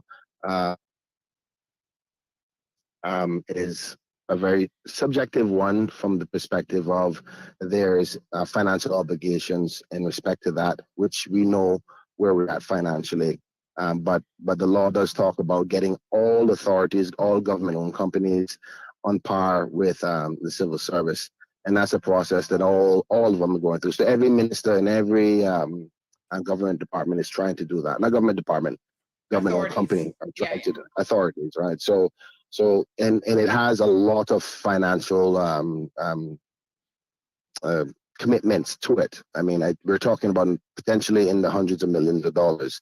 One that the government has to strategically figure out how to get that rectified over a period of time, because it deals with benefits, it deals with salaries, your pensions, your health insurance, and it actually may have some negative effects on some people as well, where if their pay is adjusted, they may be actually making less in respect to what the civil service standard and code of pay is. And you know, this has been a discrepancy for decades now. So right, I mean, the chairman or the former chairman highlighted that. I think this was about a month and a half ago. We sat and talked about it. Obviously, I sat down with my team talking about it. We talked about it in cabinet and caucus, but because of the financial implications, we had to budget for that in the new year. And unfortunately, what is being painted is a picture that we're not considering it. I can't give money that is not there. So we're going to fight really hard to get it rectified. Matter of fact, some of the areas of concern is actually in the process of being rectified right now. So it's important to me. I know you're going to add whatever you want to add of the letter to the public. That's fine by me, but I want the Cayman Airways staff to know that we're trying to resolve that matter, but it's a financial one and a very high amount, and also legal responsibility from a perspective of benefits. So I'm trying to find the terminology for this, but the liabilities to government increases tremendously due to the benefits. So for instance, coming from private insurance to government insurance, as well as private pension to government pension, there's a lot of liability concerns and things that has to be considered from the long-term perspective. If you think about how many hundreds and hundreds, actually in the thousands of Caymanians who work for government-owned companies and authorities, and to get that in alignment is a serious financial liability, and not liability meaning liability as in cost for the future for benefits and insurance and pension and so forth, as well as the immediate cost right away to change their salaries. So, but the government is aware and trying to slowly rectify it. So. Fine. His job as chairman, his job as chairman is to highlight that. He did so, and like I explained to him when he brought it to my attention of what the Public Authorities Law says, to bring it to my colleagues about this liability and the cost that will be to put it in place. And the government's intention is to find the money when the new budget comes. So that's where we are. So if he, I'm not sure why his letter would portray it as if to say we're not wanting to deal with it. As a matter of fact, I told him that's what we'll be doing, is bringing it to my government. I mean, I'm not the only one. We had to vote these monies in, and we do it so as a cabinet. But I think I would want to just give that comfort to the Cayman Airways staff, because they're deserving of that. Okay. All right. So, in respect to the since you've called in, we do have a question from someone. They said, "Can you ask the minister about Kel Thompson and the pilots. And so, we haven't even gotten to that this morning, but there's a whole situation where Kel Thompson has been promoted to captain to basically. Sandra, I'll try to answer this quickly as I possibly can. First off, Mr. Kel Thompson is an amazing Cayman pilot who's been doing it for years. And I am not fully aware of the whole situation with Mr. Kel Thompson, but I think what the whispers are is that he's been a pilot for a very long time, and they should have been given some younger pilots the opportunities to move up the ranks. From a principal perspective, I sorry? Yeah, because he just wasn't next in line was the problem. He's about to retire. From a principal perspective, I understand that logic, and I believe in succession planning and getting people ready to go up the ranks. But the little I do know is that there's a certain amount of requirement for a certain amount of pilot time and as a senior or first pilot in order to do these things. I'm not aware whether or not there's other people in line who have that exact same quality or experience to have been able to take his job. I don't know. But you see, the double standard here is that one day you'll say ministers not supposed to be getting involved in boards or committees and getting involved in a decision. And then the next thing is, if you're not happy with the decision the boards are making, then you say it's the minister's fault. So most days I don't know what you want, Sandra, to be honest with you, because if this is the board, well, I'm just trying to understand, because if you like you legally said, and you brought out this whole legality about what I can do and what I can't do as minister with the board members. If the board is there to deal with that, with the same chairman that just resigned in respect to these matters. So I am not there. I'm not even supposed to be involved in the day-to-day running. So I can't really answer that. Let me understand? Let me ask you a question then, right? Because this is, and I always remind people of the legal position and the legal obligations of all parties to be very fair to you and any other minister. But the underlying crux of this letter, and like I said, we're going to get into some more of the details, is that he was simply asking for an audience with you on multiple occasions, and you weren't giving him the time of day. I totally disagree with that wholeheartedly. Okay. Because we met just not too long ago about the same thing about the pay for the civil servants, for the Cayman Airways staff. So and it's so let me stand up. If I can't say anything if you're just gonna keep on interrupting me to give the message out. So it is unfair for that perception to be done. Now, in respect to instructing other members, what is not out there in the public domain is that the chairman was off island, rightfully so, on vacation at the time of travels. So I think much of this fluff or unfortunate situation came up as a result of me taking another board member away to Jamaica to talk about multi-destinational travel. Now, the next in line would have been the deputy chairman. He was also off island. So I asked a well-experienced board member who was a former captain, Mr. Chris Bergstrom, to come along on a trip. And I spoke to the chairman, and that's how I knew he was off island. And I've asked him to come to other meetings. He wasn't here. So that's fine. I'm not saying that he had to be there. But this notion that the government has to talk to the board before we make a policy decision, I think there's a mix-up in direction. The government makes the policy first, and then we give the directive afterwards. To say that we should be coming to them to ask permission for our policy direction is inappropriate, to be honest with you, right? So the other factor is there is no policy created as such. The purpose of the Jamaica trip was to talk about the upcoming CTO discussions, which is multi-destinational travel. Now, because it being a discussion about multi-destinational travel, and we have our own airline, it'd be appropriate that I carry somebody who knows more about the runnings of our own national airline in the event some questions come up that I'm unaware of. So that was simply the purpose. And I think that sadly, some people are upset that somebody else went. I mean, I can't do anything but the fact that he wasn't here. Anyway, I think this it's quite sad that we're at this point, because if it wasn't him, if he's not here, what do I do? Not bring somebody with me on a trip that talks about things that potentially could, if I came to the policy position with my government about offering Cayman Airways as an option for more routes so it can make money.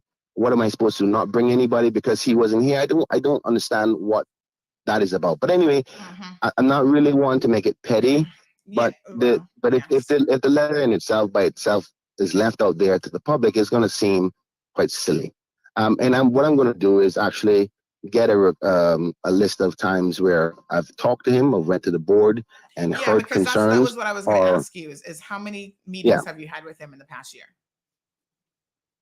In this past year, I think 3. And I think I've gone to the board, which it has to be on a special agenda.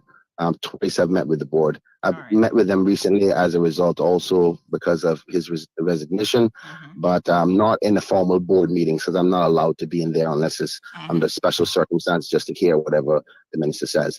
But Sandra, in all fairness, right? Yes, sir. In all fairness, I recall so hard where you were beating me up about the fact, or not beating me up, but investigating about the process, about how far a minister is supposed to be involved in the running of a board or a committee. So, stay out of it. No, but Minister, that wasn't actually you, that was Bernie Bush. I mean, or whichever minister. Okay, so maybe it wasn't me, right? That wasn't you. What I said in relation to the Port Authority board is that in that case, the board chairperson tells you a certain narrative and you blindly believe it, without maybe doing some of those investigations yourself. That's what I was saying. But I mean, it's like the cake and eat it too kind of scenario. Like, I'm trying to respect the constitutional structure and legal component of, once you give them that power, they're the ones to carry out the duties. Right now, granted, the chairman or the former chairman of Cayman Airways needs to talk to the minister and the ministry about some things. Also, remember, my chief officer is at every single board meeting. Well, maybe you need maybe you need to be talking to your chief officer a bit more, because I talk to my chief officer all the time. Well, then, all the time, and we are aware. You see, the fact is that because they're not getting the action that they want, that doesn't mean that you give the right to say that the Cayman Airways is not running well. Now, we as a government have financial obligations. I really wish that I can give every Caymanian a raise today, because I would save a lot of problems that we're having. But due diligence, if I were to just say spend, the other argument would be this government is out of control with their spending.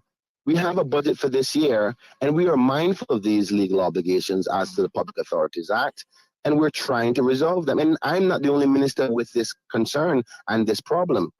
I mean, the only reason why you're talking about it today is because the former chairman highlighted it, and rightfully so. He went to bat for the employees, right? And we talked about that, saying, the employees really need a raise. What I'm working on right now is that 2% and the 150 that the civil servants got. That should be coming in short order, because it's coming to my colleagues for a decision and find the money within savings within my ministry.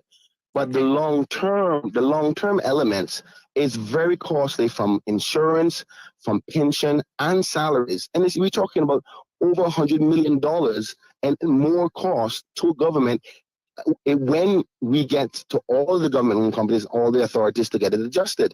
So it's not something lightly. And I really didn't want to have to do this discussion publicly. But if it's presenting me in a light where we're not considering this, I'm doing my job in respect to those considerations. So those are the 2 points in respect to that. But let's talk about the third and fourth one. And one quick question from one of our viewers. They're saying, since we've got you on the line, last week, Friday, you were at a press conference and you promised to make a statement this week about Miss Cayman, and we've not seen. Not ready for Miss Cayman yet. Not ready. I promise you, Sandra. This week. Yeah, well, not everything goes exactly the time that you want it to be. Like, I'm waiting on some reports. I'm not making this decision. You're the one who said you would have a statement the public, and everything don't go exactly the timing. But we got some details. Listen, you're the one who told Wendy Ledger have a statement this week. It wasn't me. Well, I said I hope to have something by next week. And the details that we wanted to make some direction, I didn't get it until last night. So there's still discussions me and my government have to make. But we're not running away from the matter. I do agree that those concerns have to be addressed and thought about, and what the decision is and why, right? That the public is deserving of that. So they will get that. Just be a little bit patient for me, please, Sandra, on that one. I got, all right. So listen, Bobo. I have the patience of Job. It's not really being. All right, my dear. All right, no I problem, appreciate the So comments, Minister. let's talk about the other two. Before we go. No. I gotta go because I need to go through this in detail. There's quite a bit here, and I only have half an hour left. So what I'm going to invite you to do, Minister, next week, any day you want, you are most welcome to come on the program, and you will have time to, consider your thoughts over the weekend, and we can talk about the other things. I just pulled out my laptop because like I said, my chicken scratch hand rate was getting a bit. You said you got the letter and you got the 4 points. We dealt with 2 of them. Let's deal with the other 2. No. Because I need to go through and explain stuff to my listeners in detail. All right. I tried my best because I know you're gonna paint your own narrative, but that's fine. I'll Well, yeah, but that's what happens. Without clarity to the truth, you paint your own narrative, and then you say, "Oh my God, the premier may have to get involved now because there's a legality to this, and he's not following the law." And that's what you said, Sandra. That's what you said. You said, "Oh, the premier may have to look into this because the legality of it." Is it not? That's what you said in respect to the issue, as the man has said. Is it not a legal obligation? So it's a legal obligation for all government-owned companies and all authorities, which everybody is fully aware of, and it will be addressed in the Listen, you can say all the legality that you want. The simple fact is, there's no money, then we don't have it, right? And we're trying to resolve how best way to do it. Right. I think a lot of us are forgetting that we came out of a pandemic and that the money isn't there yet, right? Well, I mean, somebody mentioned the government claimed they have a surplus, but anyway. Leave it there because I really do want to go through the rest of Mr. Drew's letter without kind of breaking up the conversation. But as always, I appreciate you calling onto the program. All right. Thank you so much, and God bless the listeners. And I need to save this number in this phone, kind of wipe this phone, so I'll save it as you. So when you call next time, I know you're calling me. Yeah, man. No worries. God bless. So much. I appreciate it. All right, folks. Your comments coming in hot and heavy. I see them. Cameron says, make an appointment. Yes, don't be hijacking the cold hard truth.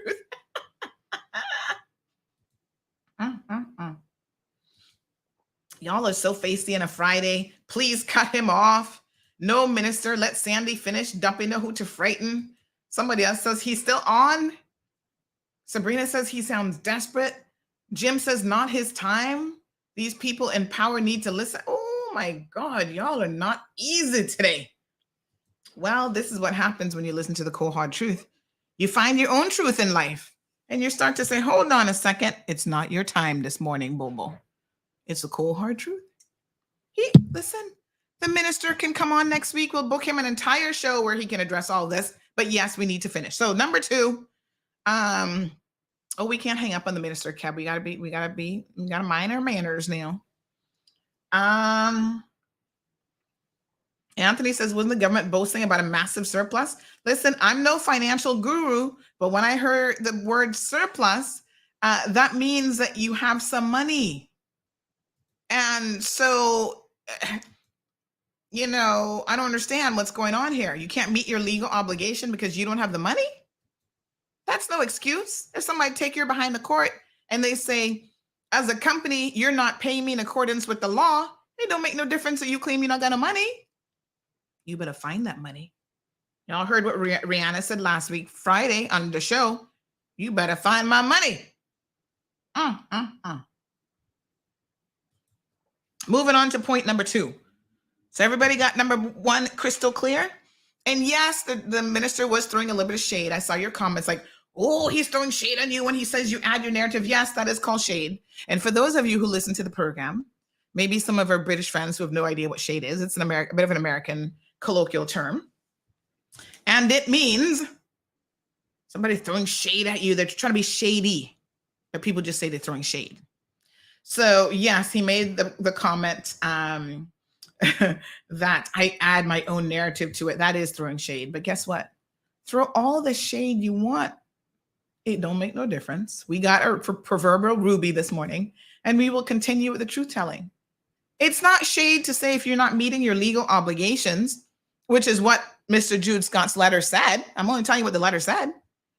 It's not shade to say if you're not doing that, that's a legal problem. It's not shade to say that if any authority is falling afoul of the laws of this country, not only does it fall to the minister's responsibility, but the premier who's responsible for his ministers is also going to be held accountable and has to answer for that. The underlying point so far, Mr. Jude Scott has said, listen, you're not making any time for me. And yes, get your receipts, honey child. Go and see how many times the minister, how many times you've met with Jude Scott, and let us know. Because the man's saying whatever it is, it's not enough. So this other person says the engagement with the board chairman is a principle of good governance. They said tea, ? Thank God you don't drink coffee. We need to care about standards, trust, measurement, less subjectivity and more objectivity. And I don't, okay, I don't know. I am going to read Jude's letter. Yes. Thank God, she said. This person said, thank God you don't drink any coffee. What a mess. All right. Number 2, dual destination tourism policy. The board was not consulted or provided advice on. Not a priority. And the Jude's letter has said, this dual destination tourism policy is not a priority because it actually reduces Cayman Airways overall visitor nights.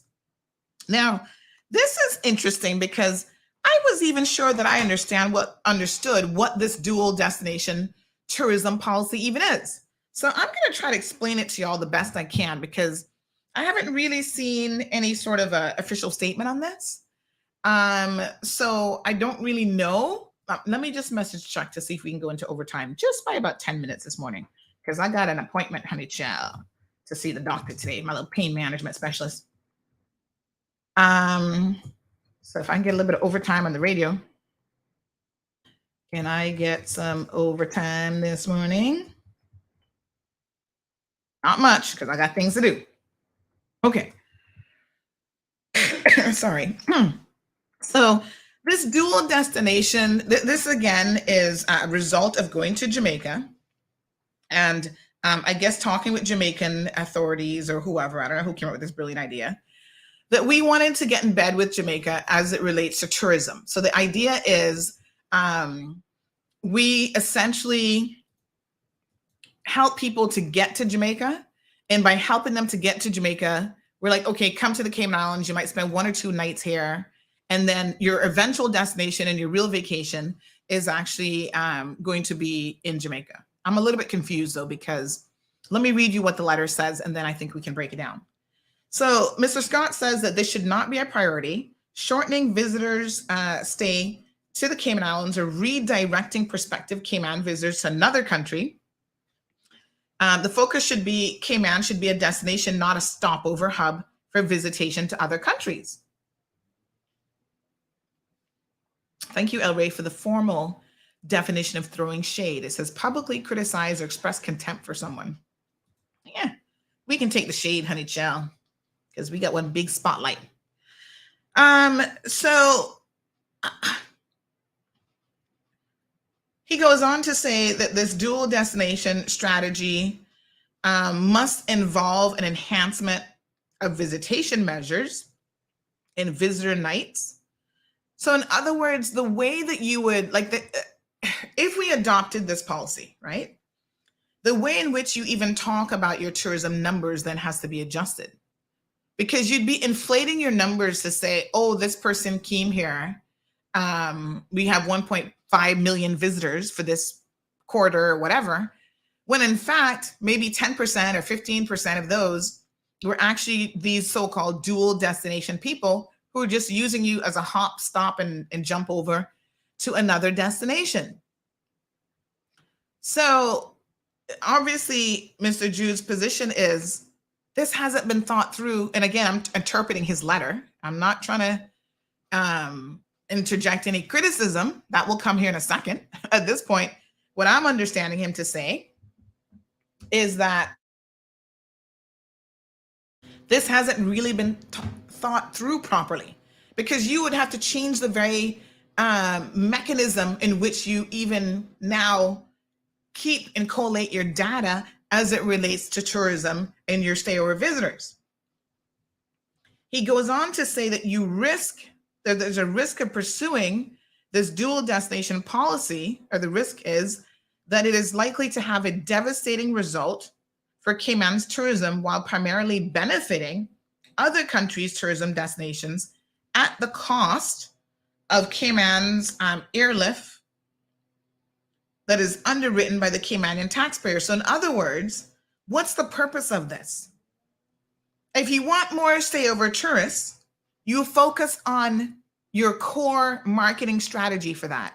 Why are we introducing this concept of dual destination tourism? Jude Scott's position is, well, number one, you never even mention it to the board. Not that you need their position, their permission, as the minister said. We don't need your permission. I don't think that's the point that Mr. Jude was saying. He was saying, if you're considering it, wouldn't you talk to all of the stakeholders first before you then announce said policy to the public? Cayman Airways is the biggest stakeholder. They're the ones that you're using to deploy this dual destination strategy. And then he goes on to talk about, because in his opinion, again, I'm interpreting his letter, it hasn't really been thought through properly. There's a lot of questions in the minds of people. How does this really benefit the people that came out? So let me tell y'all something. The Department of Tourism gets a budget. Part of their budget is marketing this destination. Unlike many other jurisdictions, they do not have the benefit of certain brands. So say, for example, sandals in Jamaica, right?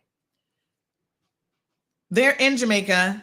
When they market, they're marketing both for their properties and Jamaica, and they have a multi-million-dollar budget. Cayman doesn't necessarily have those types of brands here that will oftentimes be in a position to do that. We have spent millions and millions and millions of dollars on, we just have a new tourism strategy, Dream Cayman. We're encouraging people to come here with a creative dream of what this island is. We claim that we're going after high-end tourists, and this is, the destination for that. Yes, it's going to cost you a little bit extra to have your experience here, but it's about quality, not quantity. So for me, and this is a new campaign because it was supposed to launch right before COVID. COVID hit, and then the world went to hell in a handbasket. And so now DOT is in the middle of rolling this out, right? They got print magazine, they've got all kind of stuff that they're going to be rolling it out with. They've not yet had an opportunity to properly do that. So already skipping and hopping to a new strategy when you're not even done with the current one seems a bit like you need to focus, right? Don't rush to do everything at once. Get something right. Deploy this strategy of Dream Cayman. See if it's actually going to work first before you start doing anything else. Talk to your key stakeholders. Yes, you can't announce something like this without Cayman Airways being involved. They could have given you some feedback. Maybe they don't support it. And if they don't support it, here's why. Here's where we see an issue. And then the ministry would be in a position to say, well, this is why that's not going to be an issue. This is why we think we've got this under control. This is how we're going to address this, that, and the next thing. I think that's all he was saying. He wasn't saying that he needed permission or the ministry needed permission from him to deploy strategy. He's saying if your deployment of a new strategy, which is a big, big deal, is going to impact the national airline, which it would, we are merely asking for the courtesy of an audience And we are merely asking for the courtesy of being kept informed. That's it. That's all he's saying. We could have given you some feedback. We could have given you our position on this.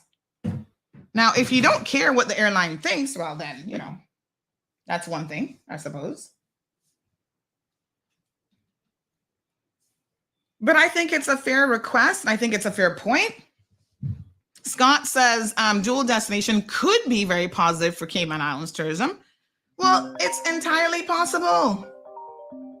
I see the minister calling again. Minister, this is why I told you, let me go through the whole thing. And then we have a conversation afterwards. Because at the end of the day, you're going to be calling me all day. All right, hold on. Yes, Minister. Good morning, sir. Oh, hold on. I think I got to put you in. There we go. Bluetooth. There we go. Hello, Minister. Morning. Maybe I fooled myself into believing that I could have a reasonable conversation with you on national radio, but again, no, Minister, but it's Minister, you're throwing shade again. Yeah, because you yet again have I told you information. For one, you said the board wasn't consulted. There was a board member on the trip. I never, and the other part you said that I've announced no, but not the trip. I mean, okay, correct me if I'm wrong, right? But before you made a trip, was there no discussion about it before the trip? Like, I'm confused. The discussion was within the ministry. Okay. So for example, if the heart of this all started from the fact that this is a topic of discussion from all ministers of the Caribbean, right? At the CTO conference, which you're fully aware of because I announced it on your show. So the topic is multi-destinational travel, right? One of the ministers from Jamaica is the architect of the theory for more benefits to the whole region, right? Mm-hmm. So because he's on the panel, I am also on the panel. Mm-hmm. We wanted to discuss where the discussion was going to go to, how is it beneficial to the whole of the Caribbean. Mm-hmm. Now, with Cayman Airways being only one of 4 carriers in the whole of the Caribbean, I thought just in case any discussions or opportunities for Cayman Airways came up, let me take a representative from Cayman Airways. And I explained to you before, the chairman wasn't here, the deputy chairman wasn't there, so I brought another member. So you can't say that they were not involved. And that's what I'm talking about. You're painting a picture as if to say I did not have Cayman Airways involved, and that's not true. Well, I'm not painting the picture. I'm reading the letter. So are you saying you made an assumption. You made an assumption. No, I mean, sorry, go ahead. Listen, let's be very clear now to what the man says. Yeah. He says the board was not consulted or provided any advice on this. That's not my picture. That's what Mr. Jude Scott said. So fine. Hold on for a second. Okay, let me address that. Yes, I think he did 100%. Okay. So first off, if the government, through me as minister, through us as ministry and the Department of Tourism, want to investigate a potential opportunity, we have a right to go out and investigate that and then come back and say, listen, as a policy, here's what we want to do. So for one, there was no policy announcement. So I think you referred to before I announced it. There was no announcement that this is what's going to happen. Well, I even said that, you know, if there was an announcement, I missed it because I never really knew anything about it. But that's my point. So you're painting, or allowing to paint, or through his letter saying that we announced that we're going to do multi-destination travel, and that's not a fact. It is a part of the discussion for all ministers of the Caribbean in the upcoming conference. So obviously there's going to be dialogue on the theoretical elements of what it takes to have multi-destination travel, and also what is the benefit for Cayman. I've had discussions on radio to say this may not be beneficial for Cayman, but what the other part is that is potentially beneficial for Cayman Airways is that we have 4 amazing new planes, thanks to the last government and the last minister, that needs to be in the air more often to get better value out of them, because them being on the ground, we're losing money. It's an asset that has to be running, right? So like a lot of people don't know, Cayman Airways actually used to be the flag carrier for Turks and Caicos. So we used to do flights from Turks and Caicos to other jurisdictions, so we had more routes so the airline can make money. So it's my obligation as minister to see if there is opportunities for the national airline through this discussion in theory of multi-destinational travel. So the trip was merely simply an investigatory element of, is there a benefit here? There was no policy announced. Now, I think that maybe because it wasn't him that went, he felt that he wasn't discussed. But for one, the ministry has the authority or the directive from a policy perspective, not him as chairman. And I mean, in all due respect, I understand he wants to be included, and he wasn't here to be included. Another member was. And then if we do come to that policy direction, which would never even happen until after the conference, where the region and all ministers agree to this theoretical approach, only then there would be a policy. If the government decides to go down this route because they see a benefit, then the board would be involved. So yes, he's right that, get some guidance from a member of the board or the committee of Cayman Airways, but a member was there. He wasn't here to do so. So I'm only saying that because I don't want the public to think that, rightfully so, I'm going to go have discussions about Cayman Airways without them knowing.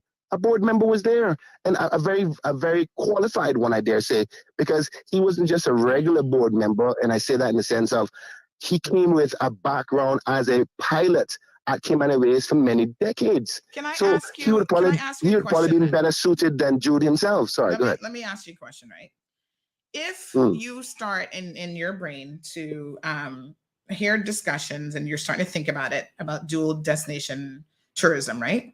Wouldn't one of the first people that you would engage, even if he's not available to go on this trip, and like I said, I don't know all the details of this trip or whatever, but wouldn't you pen an email, have a quick little meeting with Jude Scott to say, hey, this is something post-COVID that's coming up quite a bit regionally. We have the CTO coming, and we would, be interested in potentially having a discussion even about this. Feel free to start formulating your thoughts and ideas. I'm going to be taking this trip coming up in such and such a date. I know you're unavailable, so I'm going to take your board member. You see the approach, right? The approach is okay. So we're going to talk about approach. Let me explain to you what the series of events. For one, we weren't sure we were going to go to Jamaica, or if I even had an opportunity to see Mr. Bartlett to discuss the upcoming panel discussion, right? So we didn't know that was going to happen. It was last minute. When I did find out I was going, I did call Jude. Jude was in the Philippines. So next in line is the deputy. Called to find out if the deputy would be there. He was also going to be off island. So therefore, I asked another member. Let me ask you a question. You called him and he's in the Philippines, but did you tell him that you were going to be having this discussion and this was on the table? And when he returns from the Philippines, you need to have a sit-down conversation to see whether or not this is something that Cayman Airways might potentially be able to do or accommodate or be on board with or whatever. Like, I mean, what did you, when you, well, I mean, if you bring hold on, let me answer the question then. So if we have a board member and the chief officer who is also on the board, there at the discussion at the next available meeting, an update on the trip, what happened, what potential opportunities may or may not be there would be discussed then. For one, I wasn't even aware he was off island. So I wasn't made aware as minister to say, listen, I'm not going to be here. If any emergency comes up, this is the next person you talk to. So I wasn't given that privilege either. But you can't say that he wasn't reached out to discuss or be involved. But the sad part about this, we shouldn't have to have this discussion about calling him and find out when he was there and when he wasn't there. It's kind of a little bit petty that we're going through that part, right? A board member was involved in the discussion, so it wasn't hidden from the Cayman Airways management team.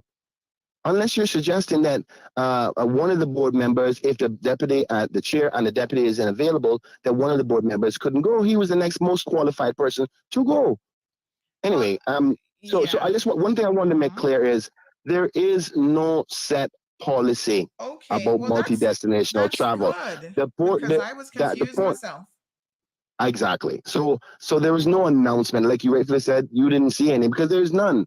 It was a mere discussion about what are the opportunities of multi-destinational travel. And I said this, I think it was on OC's show. The truth is, Cayman has a unique position, better than most other Caribbean islands, right? Whereby they need tourism numbers to increase more than we do. But you say, okay, what? Hold on a second. No, I'm not talking about Jamaica. I'm not talking about Jamaica. Which I'm not talking about Jamaica. Turks and Caicos. You have a lot of other minister. Turks and Caicos is kicking our ass in tourism since last year. They were boasting about it. So who else needs better numbers than us? We better try and focus on our own house. Fine. That's okay. Okay. Let's leave that. Well, Listen, hear me. let's Let leave me that say. for Let me another say this day, then. 'cause I can only go 5-10 minutes into overtime. Go ahead. Wrap Okay. up. So you're saying that there's a lot of other Caribbean islands, and I don't want to highlight the specific names. I don't want to be like I'm calling them out and they're not doing well. But there's other Caribbean islands that tourism is not as great as a industry for them than us. So we're in a great position, right? And the part about getting Jamaican tourists to come here is not the focus. One of the things that maybe the public is not aware of is Jamaica has had a great opportunity to invite two major airlines, which is the Emirates, I can't remember the other name of the other airline, that would be flying directly from Asia and the Middle East to the hub of the Caribbean through Jamaica because of its airports. Now, when you say, is there any benefit in that for us? Of course there's benefit, because we don't normally get those people at all. So it would only increase our numbers if in fact there is a multi-destination option for them to say, if they go to Jamaica and then they hop to St. Lucia, or they go to Jamaica and drop to hop to Cayman or any other island. So that's the multi-destinational theory from a theoretical perspective, because these are airlines and populations of people or nationalities of people who normally don't come to the Caribbean because there's no flights and no routes. So my job is to investigate if there's opportunities. So I mean, obviously he's come to a conclusion that that's not good, right? But well, I mean, anyway. Yeah, let's leave it there, because I think I see exactly what the problem is. And I'm going to give you this bit of advice, Minister. And I think this is something that, particularly with you, this is probably really, really good advice. You are preempting and probably shooting yourself in the foot by saying things and speaking on things before you should do so. So listen to me carefully. This is a perfect example with this dual destination thing, right? So you're doing some investigative trips. You said you're taking a board member, you're thinking about it, no policies there yet. You guys are having the discussion. There is no need to share that with the public. It's not. It wasn't shared with the public. So it's an article that came out of, because it came out of Jamaica. The minister over there announced it, and then somebody got hold of it over here and go, "Oh, I'm here in the Cayman Islands is investigating this," and then it went blew out of proportion. And that's why I'm surprised by the chairman not even calling me saying, "Okay, minister, can you tell me, is this something that we're doing?" He just. Anyway, just I guess a lot of people I really tried today to try to give some clarity. So I mean, I am confused. All right, Donna. Enjoy the rest. Enjoy the rest of your show. I appreciate it. Okay, thank you. Okay, bye. What a mess. Yeah, unfortunately, I think that if you're having closed door meetings with industry partners, even in Jamaica, how does that then come out as though kind of trying to make it sound like it's a done deal? Again, I don't know what the Jamaica context was, and I don't know exactly what they said on it, but clearly there is an impression, even from the former chairman of Cayman Airways, that this discussion had advanced quite substantially. Otherwise, Jude Scott, who's a very intelligent man, would not be wasting pen and paper, including that as point number 2 in his letter, in his resignation letter. But you see, this happens a lot where something is in its infancy. It's not done, but we're rushing to, for whatever reason, to try to put stuff out there in the metaverse to make, I'm doing this and doing this. Slow your roll, pull back, right? When we have a policy, when we know, are we going in this direction? We're exploring it, whatever, then you speak on it. Let's move on. He talks about, and in relation to the dual destination, he also says that support for Cayman Airways marketing, partnerships, and value creation for the jurisdiction. So if we did a joined up approach,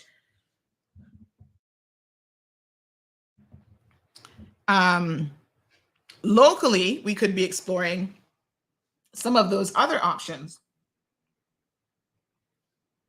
For example, he said that we could get, hold on. Oh, I got to take my cough medication after the show. He said that we could get leisure and business travelers, for example, from teaming up with Invest Cayman, partnering with them in Cayman Airways. That would allow us to leverage business travelers on charters even. You know, people have conferences and all kind of stuff here. They're returning to that lifestyle now, post-COVID. Anyway, Little Cayman, let's talk about this hot mess, because this I did not know. Woo, let me chill. This one was shocking. Apparently, I didn't even know what the airfield was called in Little Cayman, but it's the Edward Bodden Airfield. And in March of 2022, Cayman Airways board presented the government with what it says is some critical issues and recommendations relating to the Cayman Airways, the Little Cayman situation. What's the Little Cayman situation? And he said that in that correspondence, they said this situation required urgent attention. We have an unlicensed aerodrome. Now, this is safety and protocols, proper flight protocols and stuff like that. And we have an unlicensed aerodrome. And because it's an unlicensed aerodrome, Cayman Airways, the airline, has to be the Little Cayman Air Service Operation. And they then have to get approval, my apologies, by way of temporary waivers from the Civil Aviation Authority. Normally that's done on an annual basis, or it can be more frequent.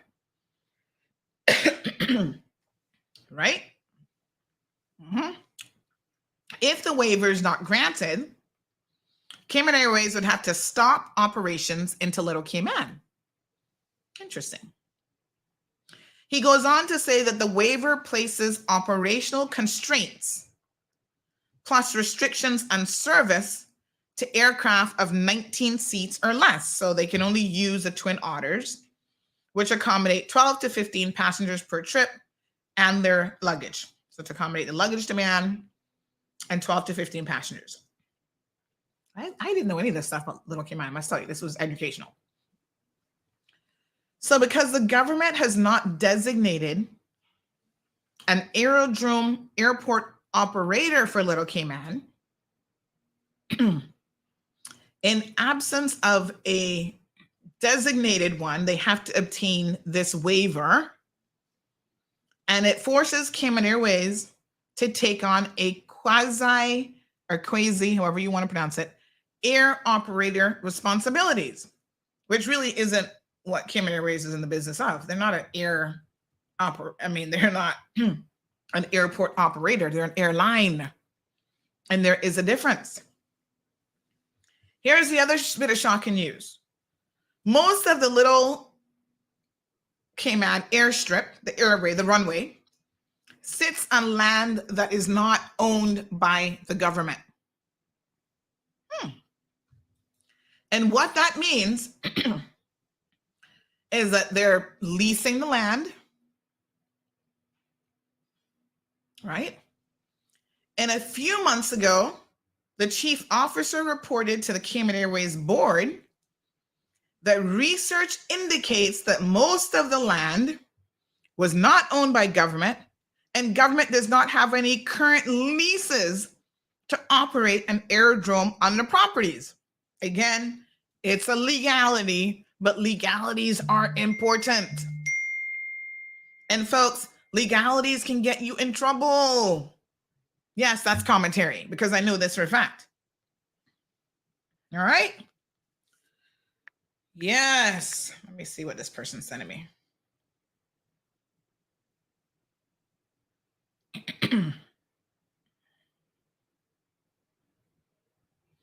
So,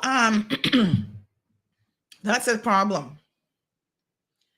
So he recommended that government sorts out the leases with the landowners They've either expired and they haven't been renewed. So 2 things there: proper licensed airdrome facility for Little Cayman and the designation of the airdrome operator for Little Cayman not being Cayman Airways. And sort out your leases, as well as liability, insurance, et cetera, et cetera. Because now you got people working on operating on an airstrip, on a runway that you don't even have proper insurance on. Ooh, honey child, one little accident and CIG gonna be in trouble. They talking about they not got no money for your pay increase at Cayman Airways. Make that Twin Otter have a little crash and somebody get injured, and you're gonna see they're gonna have to find some millions of dollars to be paying people. These things are quite important to have in place. The fact that they could say that this was the position in March, and here we are going into 6 months, and it hasn't yet been resolved. How hard is it to get a lease updated, to make sure it's current, to sign off on the lease? This is not rocket scientists. Government has a contingent of lawyers available. We have an entire department. If there was a previous lease that had expired, is it not just a matter of updating it, making sure that it's current and in place as it should be? This is the kind of slackness that we do not expect. And I'm not saying that the minister is the one who must go around saying, okay, dude, we have leases for this property. That falls actually to his chief officer. But if the chief officer brought it to your attention and still nothing has been done to rectify it, as minister, you need to be saying to your chief officer, excuse me, Mr. Strandbaden, back in March, you made mention of the fact that the leases on the Cayman Airways runway are out of date or whatever. Has that been rectified yet? Because ultimately, the minister is going to be held responsible for these types of things. I'm surprised that they haven't even acquired that property. Why are we leasing the airstrip from somebody else? Like, why over the years? And again, this isn't a pat government situation, but why would that have not been purchased? It seems a bit strange that we are leasing our airstrip from private landowners in Little Cayman, doesn't it? Before land becomes unaffordable, I know that's not a word. Is it a word, unaffordable? Soka soon tell me. In Little Cayman, see about acquiring the land for the airstrip. Anyway, folks, that's a summary of Mr. Jude Scott's resignation letter. It highlights what he says is some critical issues that needed to be addressed. He's of the opinion, essentially, that he was not getting enough time with the minister and that those critical issues were not being addressed and not being prioritized. And so as a result, he thanked them for the appointment and basically said he loves his country and he's happy to serve where he can, but it sounds like the man just isn't going to be wasting any more of his time. It's quite unfortunate that there wasn't some sort of a meeting of the minds to even preempt this situation. Like if he's saying, I've been trying to get meetings with you, whatever, I'm sure that means that he would have sent messages, emails, WhatsApp, something to say, I need to meet with you about a few things. And if he felt like he was being ignored, I could really understand why he is stepping down. Time is valuable and nobody wants to waste their time. So they were supposed to put Chris Bergstrom in there, and then I guess they saw our report, which kind of leaked that, and then they backtracked and said they're putting somebody else there on an interim basis. All right. We'll see how it plays out. Yes, Ms. Brenda says, in all fairness, shouldn't the Little Cayman situation been rectified by all the previous governments? Yes. That's what I just said. I'm not trying to blame Pat government for that. But now that they're in there, part of their job is to clean up the mess from other governments. That's what they promised us in any event. So they didn't create it, but they're now responsible for cleaning it up. And we should be holding those previous administrations responsible who never did anything. Like, I've sent it FOI, when did the leases expire? How long have they been expired for? Because we need to know. And this is also the civil service now to blame, because that's part of their job. They should have a core database of all government leases. People like legal department should have access to it, each individual ministry. And on an annual basis, they go through and review, when is this lease up? When do we need to re-sign it? When, liability insurance. That is just being organized. If you're organized, you should have all those things in place. So maybe that's more of a sad indictment on the civil service than it is even on, well, like I said, the minister is not personally responsible for those things. So Mr. Strandbaden, you brought it to Cayman Airways' attention, but what did you do about it? Slackness. One final word on the Cal Thompson situation. Somebody said, I can't believe he actually called you and then threw shade. Now is not the time to speak about Tiffany. What? Wow. Glad he called so people can hear and see how out of depth he is. Smells like desperation. Sorry, you were his match, though. He can't spar with you, TD. What a mess.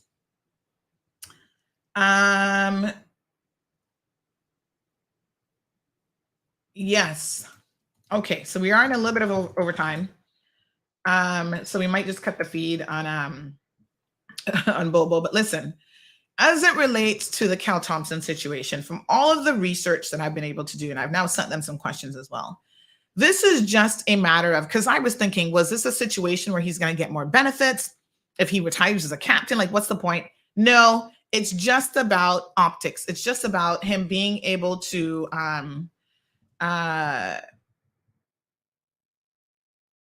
it's just about him being able to retire and say, oh, I retired as a captain. But what you've now done, I don't know who made this decision. I doubt this was a board decision, but I do not know, right? What this has now done is this has undermined your existing employees at Cayman Airways. Some of them have already left and gone on to be pilots elsewhere because they're like, there's no fairness in the process. If you have someone who is a first officer and you're training them to be on the jets, you step them up, it is what it is. In relation to the circumstances under which he left previously and was gone for 25, 30 years or whatever it was, I understand that he was in the position of either CEO or managing director, whatever they called it at the time. They fired him from that role, not as a pilot. So I wanted to clarify this to be very, very fair and accurate about the Cal Thompson situation. He then decided, because they fired him from that job, that he was not going to stay on as a pilot, and he left. When they brought him back in 2016, it was out of desperation. I guess they were short on pilots. Now, that's a long time to not be flying a big jet, but I guess he's been okay doing it. I mean, I haven't heard any incidents or whatever. But everyone is like, his tenure would have started when he came back for captain in 2016. So how does he bypass guys who've been in the lineup, who've done the training, who've been waiting patiently to go from first officer to that captain role, right? And then the sort of like additional dig at the wound is because he's only going to be captain for a couple months. People are like, he's retiring. 6 months, he's going to be 65 years old. What sense does that even make? Makes zero sense. So there you have it. Anthony says the Little Cayman airstrip has been a deal that has been ignored for years on end until a major incident then. Jerry Ann says an old and wise friend would always say useless. Miss Brenda says, in fairness, shouldn't a little, yes, I think I read that one right. Jonathan, Says the people from abroad are the only people that can afford it now in terms of land. Brenda says yes to Anthony's comment. Sound effects now. She wants the sound effect. There you go. Sabrina said he succeeded in slowing Sandra down. Nobody slows down the truth chain, honey child. Ms. Carroll says Jude Scott's resignation and oversight at Cayman Airways is a huge setback for a national airline. I hope that he reconsiders. Well, I don't know if he got the patient of Job. But at the end of the day, folks, we will continue. We will continue shining a light on the truth. Don't be afraid of the truth. Don't get offended by the truth. You don't have to like the truth. You don't have to agree with it. It doesn't matter. We're just here on the cold hard truth to tell you like it is. Now, y'all have a safe weekend. Please, right? I want to make sure, because y'all love to drink and drive. Y'all need to stop drinking and driving. I saw this vehicle. I'm trying to get the video of this one to show you guys how slack people are in the roadways. This woman ran into a Port Authority truck, smashed up her little car. This is the one that was by South Palms or whatever the other day. And she's left it parked there. And the people are like, you need to move this crappy vehicle that's been an accident. And so when we posted it up, she had the audacity to message me asking me to take down the picture. Oh, it's being resolved by insurance, whatever. I don't care. If you parked it in somebody else's property, you need to move it. And now that it's been posted, people are coming out saying, oh, yeah, she was drunk as a skunk. Oh, my gosh. And this isn't the first time. Oh, my gosh. What are you saying? Accident yesterday. The tattoo parlor guy totals his car. People saw him speeding by Cayman Bay like a bat out of hell. Then he ends up in a light pole in the roundabout. Knocks onto the light pole, damaging government property. Damages his nice looking car. I don't even know what kind of car it was. People say, oh, that's a nice car, whatever. And then everybody's like, didn't he just smash up a BMW the other day? Y'all need to slow down. Even if you don't value your own life, which is clear, that is obvious. Please value the lives of other people who have to use the roadway. This accident yesterday is the middle of the day, for God's sake. The same way he ran into a light pole and ran into a roundabout, he could have hit somebody with school children in the car. Raquette says, stay home and drink. Turn your yard with your liquor. Turn your yard with your stupid driving. Slow it down. It's not a racetrack. That's the best advice I got for the weekend. Now, we got to talk about some court cases on Monday's show. We've got the Brandon Leslie case. He went to jail for 16 years now. Bloop. Jeez, on pace. That judge wasn't playing around. And then we have a couple other young Caymanians being arrested for guns and drugs and all kind of other foolishness. Y'all want to play bad? These judges are sending a very clear message. We will find space in Northwood to lock you up for a long time. 16 years. Whoa. Even with your discount, you're still gone for a good solid 10. Anyway, folks, please enjoy the weekend. I know in Bobo, they've already cut the feed because they had a show after us that already was booked. Have a fantabulous weekend. All I can hope is the Cayman Airways situation, can be resolved to everyone's satisfaction. I really think that Jude Scott was the right person for the job in so many ways. And I think it's great that they have a pilot on the board. He can certainly bring certain things from that side of things. A pilot doesn't necessarily mean that you have, and this is why you mix up your boards in the way in which you do. It doesn't necessarily mean that you have the business acumen or other things. It means that you have the airline specific industry experience, at least from the perspective of a pilot. I'll keep you guys updated on how this all flushes out. I do have a doctor's appointment at 11 o'clock, so I'm going to run to that appointment, and then I've got some couple other things to do in the afternoon. And I'm going to Waffle Monkeys today to get my curry chicken cones. I don't know about anybody else, but I'm having a little cheat lunch today. I'm looking forward to it. All right, y'all have a fantabulous day. Please, Carmelie coming in after 10 o'clock. Talking about what did she miss? Hit the rewind button. You can watch the show any day on YouTube and Facebook. Oh, by the way, I think we have some news that I need to be queuing up. Hold on one second. I'll get this. I totally forgot about the news segment today. So let me download this real quick, and then we will add this on. And so, yes, in the final analysis this morning, folks, ministers, don't get upset with me when I'm telling the truth. It's never personal. I really, really mean that with all honesty, right? I don't have nothing personal against nobody in the world of politics. Yes, some of you are liars. Yes, some of you need to do better. And that's not about it being personal. If you're a liar, you're a liar. It's not personal. Some of you are duplicitous. Some of you are Spanish machetes.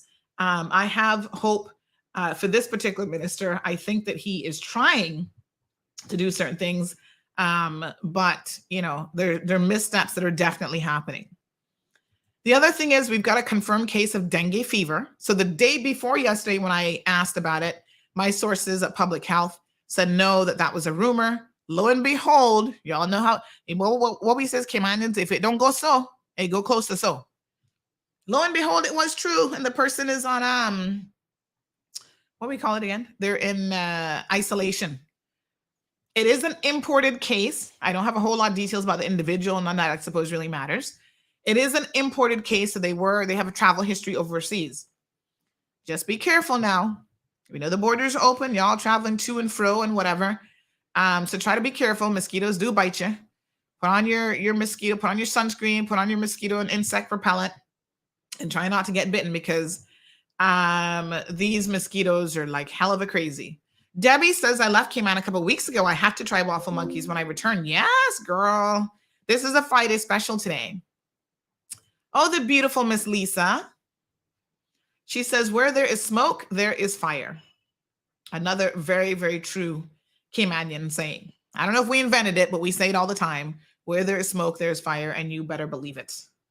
So we're just here to expose the truth. And I know it's a difficult pill to swallow, but it is what it is. All right, so you all have a beautiful day. Please stay tuned for the news segment. Kevin works very, very hard to put together the news for us to keep us all updated. Have a safe weekend, and I will see you guys on Monday.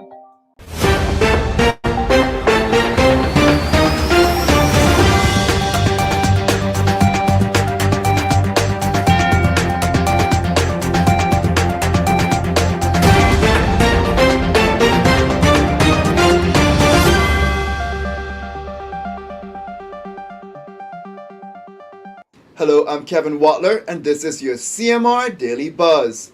Missing teenager Brianna Ebanks has been located. Police say the 14-year-old has been returned to her home and appears to be in good health. The Royal Cayman Islands Police Service is thanking the public for their help in Brianna's safe return. The Minister for Planning, Agriculture and Infrastructure, the Honourable J. Ebanks, announced on Thursdays the cold hard truth of Sandy Hill that housing will be assisting Caymanians with home repairs for those who need the extra assistance. Here's part of what he had to say about it. We've heard so many people that applied through the NAU service too that needed help with from the GRACE program that we had put in place there. And there's still a lot more. So this was just a way of housing getting in there now to be able to help them. We've got the contractors, we've got the project managers to help. So we said that we would actually government's actually put a certain $500K one side directly to do housing repairs to try to get those numbers up and get those people that are dried in more or less that houses have been leaking, and we know we got rainy season. You can find the full clip on Cayman Mall Road's Facebook page or watch the full show on Facebook or on YouTube. The Cayman Islands could soon receive the new Moderna COVID-19 booster vaccine, which targets 2 variants of the coronavirus. The new Moderna vaccine has been approved for adult booster doses by the UK Medicines and Healthcare Products Regulatory Agency after it was found to meet the UK regulators' standards of safety, quality, and effectiveness. The vaccine targets the original virus strain from 2020 and Omicron. The Cayman Islands Public Health Department has confirmed one case of dengue. Dengue, which is prevalent throughout certain countries in the region, is not considered to be endemic to the Cayman Islands, as historically there have been no sustained transmission of the disease. On average, there are 1 to 4 imported cases per year. However, in 2020 and 2021, there were no reported cases of dengue in the Cayman Islands. The Health Services Authority increased the minimum wage scale for its lowest paid employees after a recent review exercise. The increase will positively impact 78 employees, including those in housekeeping, porters, and non-emergency transport drivers. Prior to this increase, which was implemented on Wednesday, some workers were taking home less than $1,900 per month. Now the minimum scale has been increased to $2,231 per month for full-time HSA employees. The payroll change will go into effect on September 1st. The Anti-Corruption Commission arrested 2 men on Tuesday for breach of trust, fraud of the government, false accounting, and transferring criminal property. Very little information was released about the 2 men. The only additional information the Anti-Corruption Commission gave is that both men are 44 years old. One lives in Prospect and the other in Georgetown. Also, that they were released on bail pending further inquiries. A press release stated the commission will not provide any further comment on the matter. Police continue to look for Luisto Eusebio Hernandez in relation to firearm offenses. He is considered armed and dangerous and should not be approached. If seen, call 911 immediately. The search is still on for 2 missing men. 53-year-old Noel Paul Manning has been missing since June 24th, and 26-year-old Adrian Williamson has been missing since July 6th. Now you are asked to contact your nearest police station if you see them. We've posted more details of each of these stories on CaymanMallRoad.com.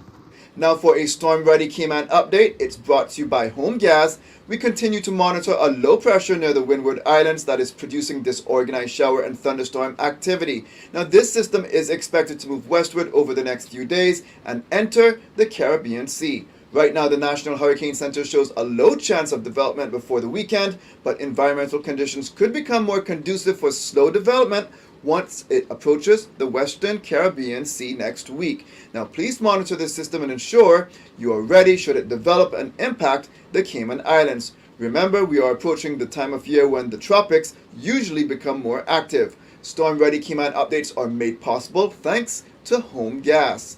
Now for your CMR weather update, it's brought to you by WG Charters. Sunrise at 6:09. Partly cloudy skies are expected. The temperature rises to the high 80s, but it will feel much hotter than that when the high temperature is at 88 degrees Fahrenheit and the relative humidity is around 73% like the forecast calls for. The temperature will feel around 100 degrees Fahrenheit. Winds east at 5 to 10 miles per hour, then the sun sets at 6:45. At nighttime, the temperature falls to the low 80s. Looking forward, similar weather conditions are expected. It's summertime, so hot days, warm nights with scattered showers are quite typical for this time of year.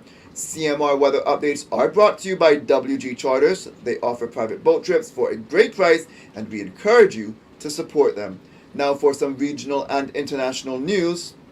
The government of Turks and Caicos Islands is reforming its national education and labor sectors to build the human capacity of its people and has turned to the University of the West Indies to strengthen its relationship with the regional academy. The TCI government also signaled its interest in the Turks and Caicos Islands Community College, advancing its partnership with the University of the West Indies.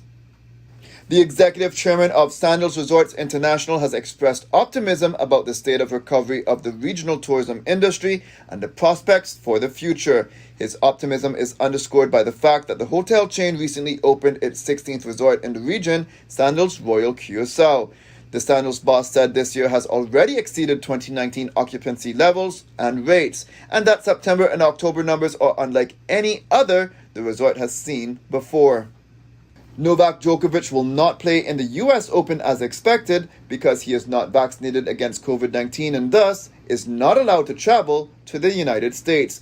Djokovic announced his withdrawal from the year's last Grand Slam tournament on Twitter on Thursday, hours before the draw for the event was revealed.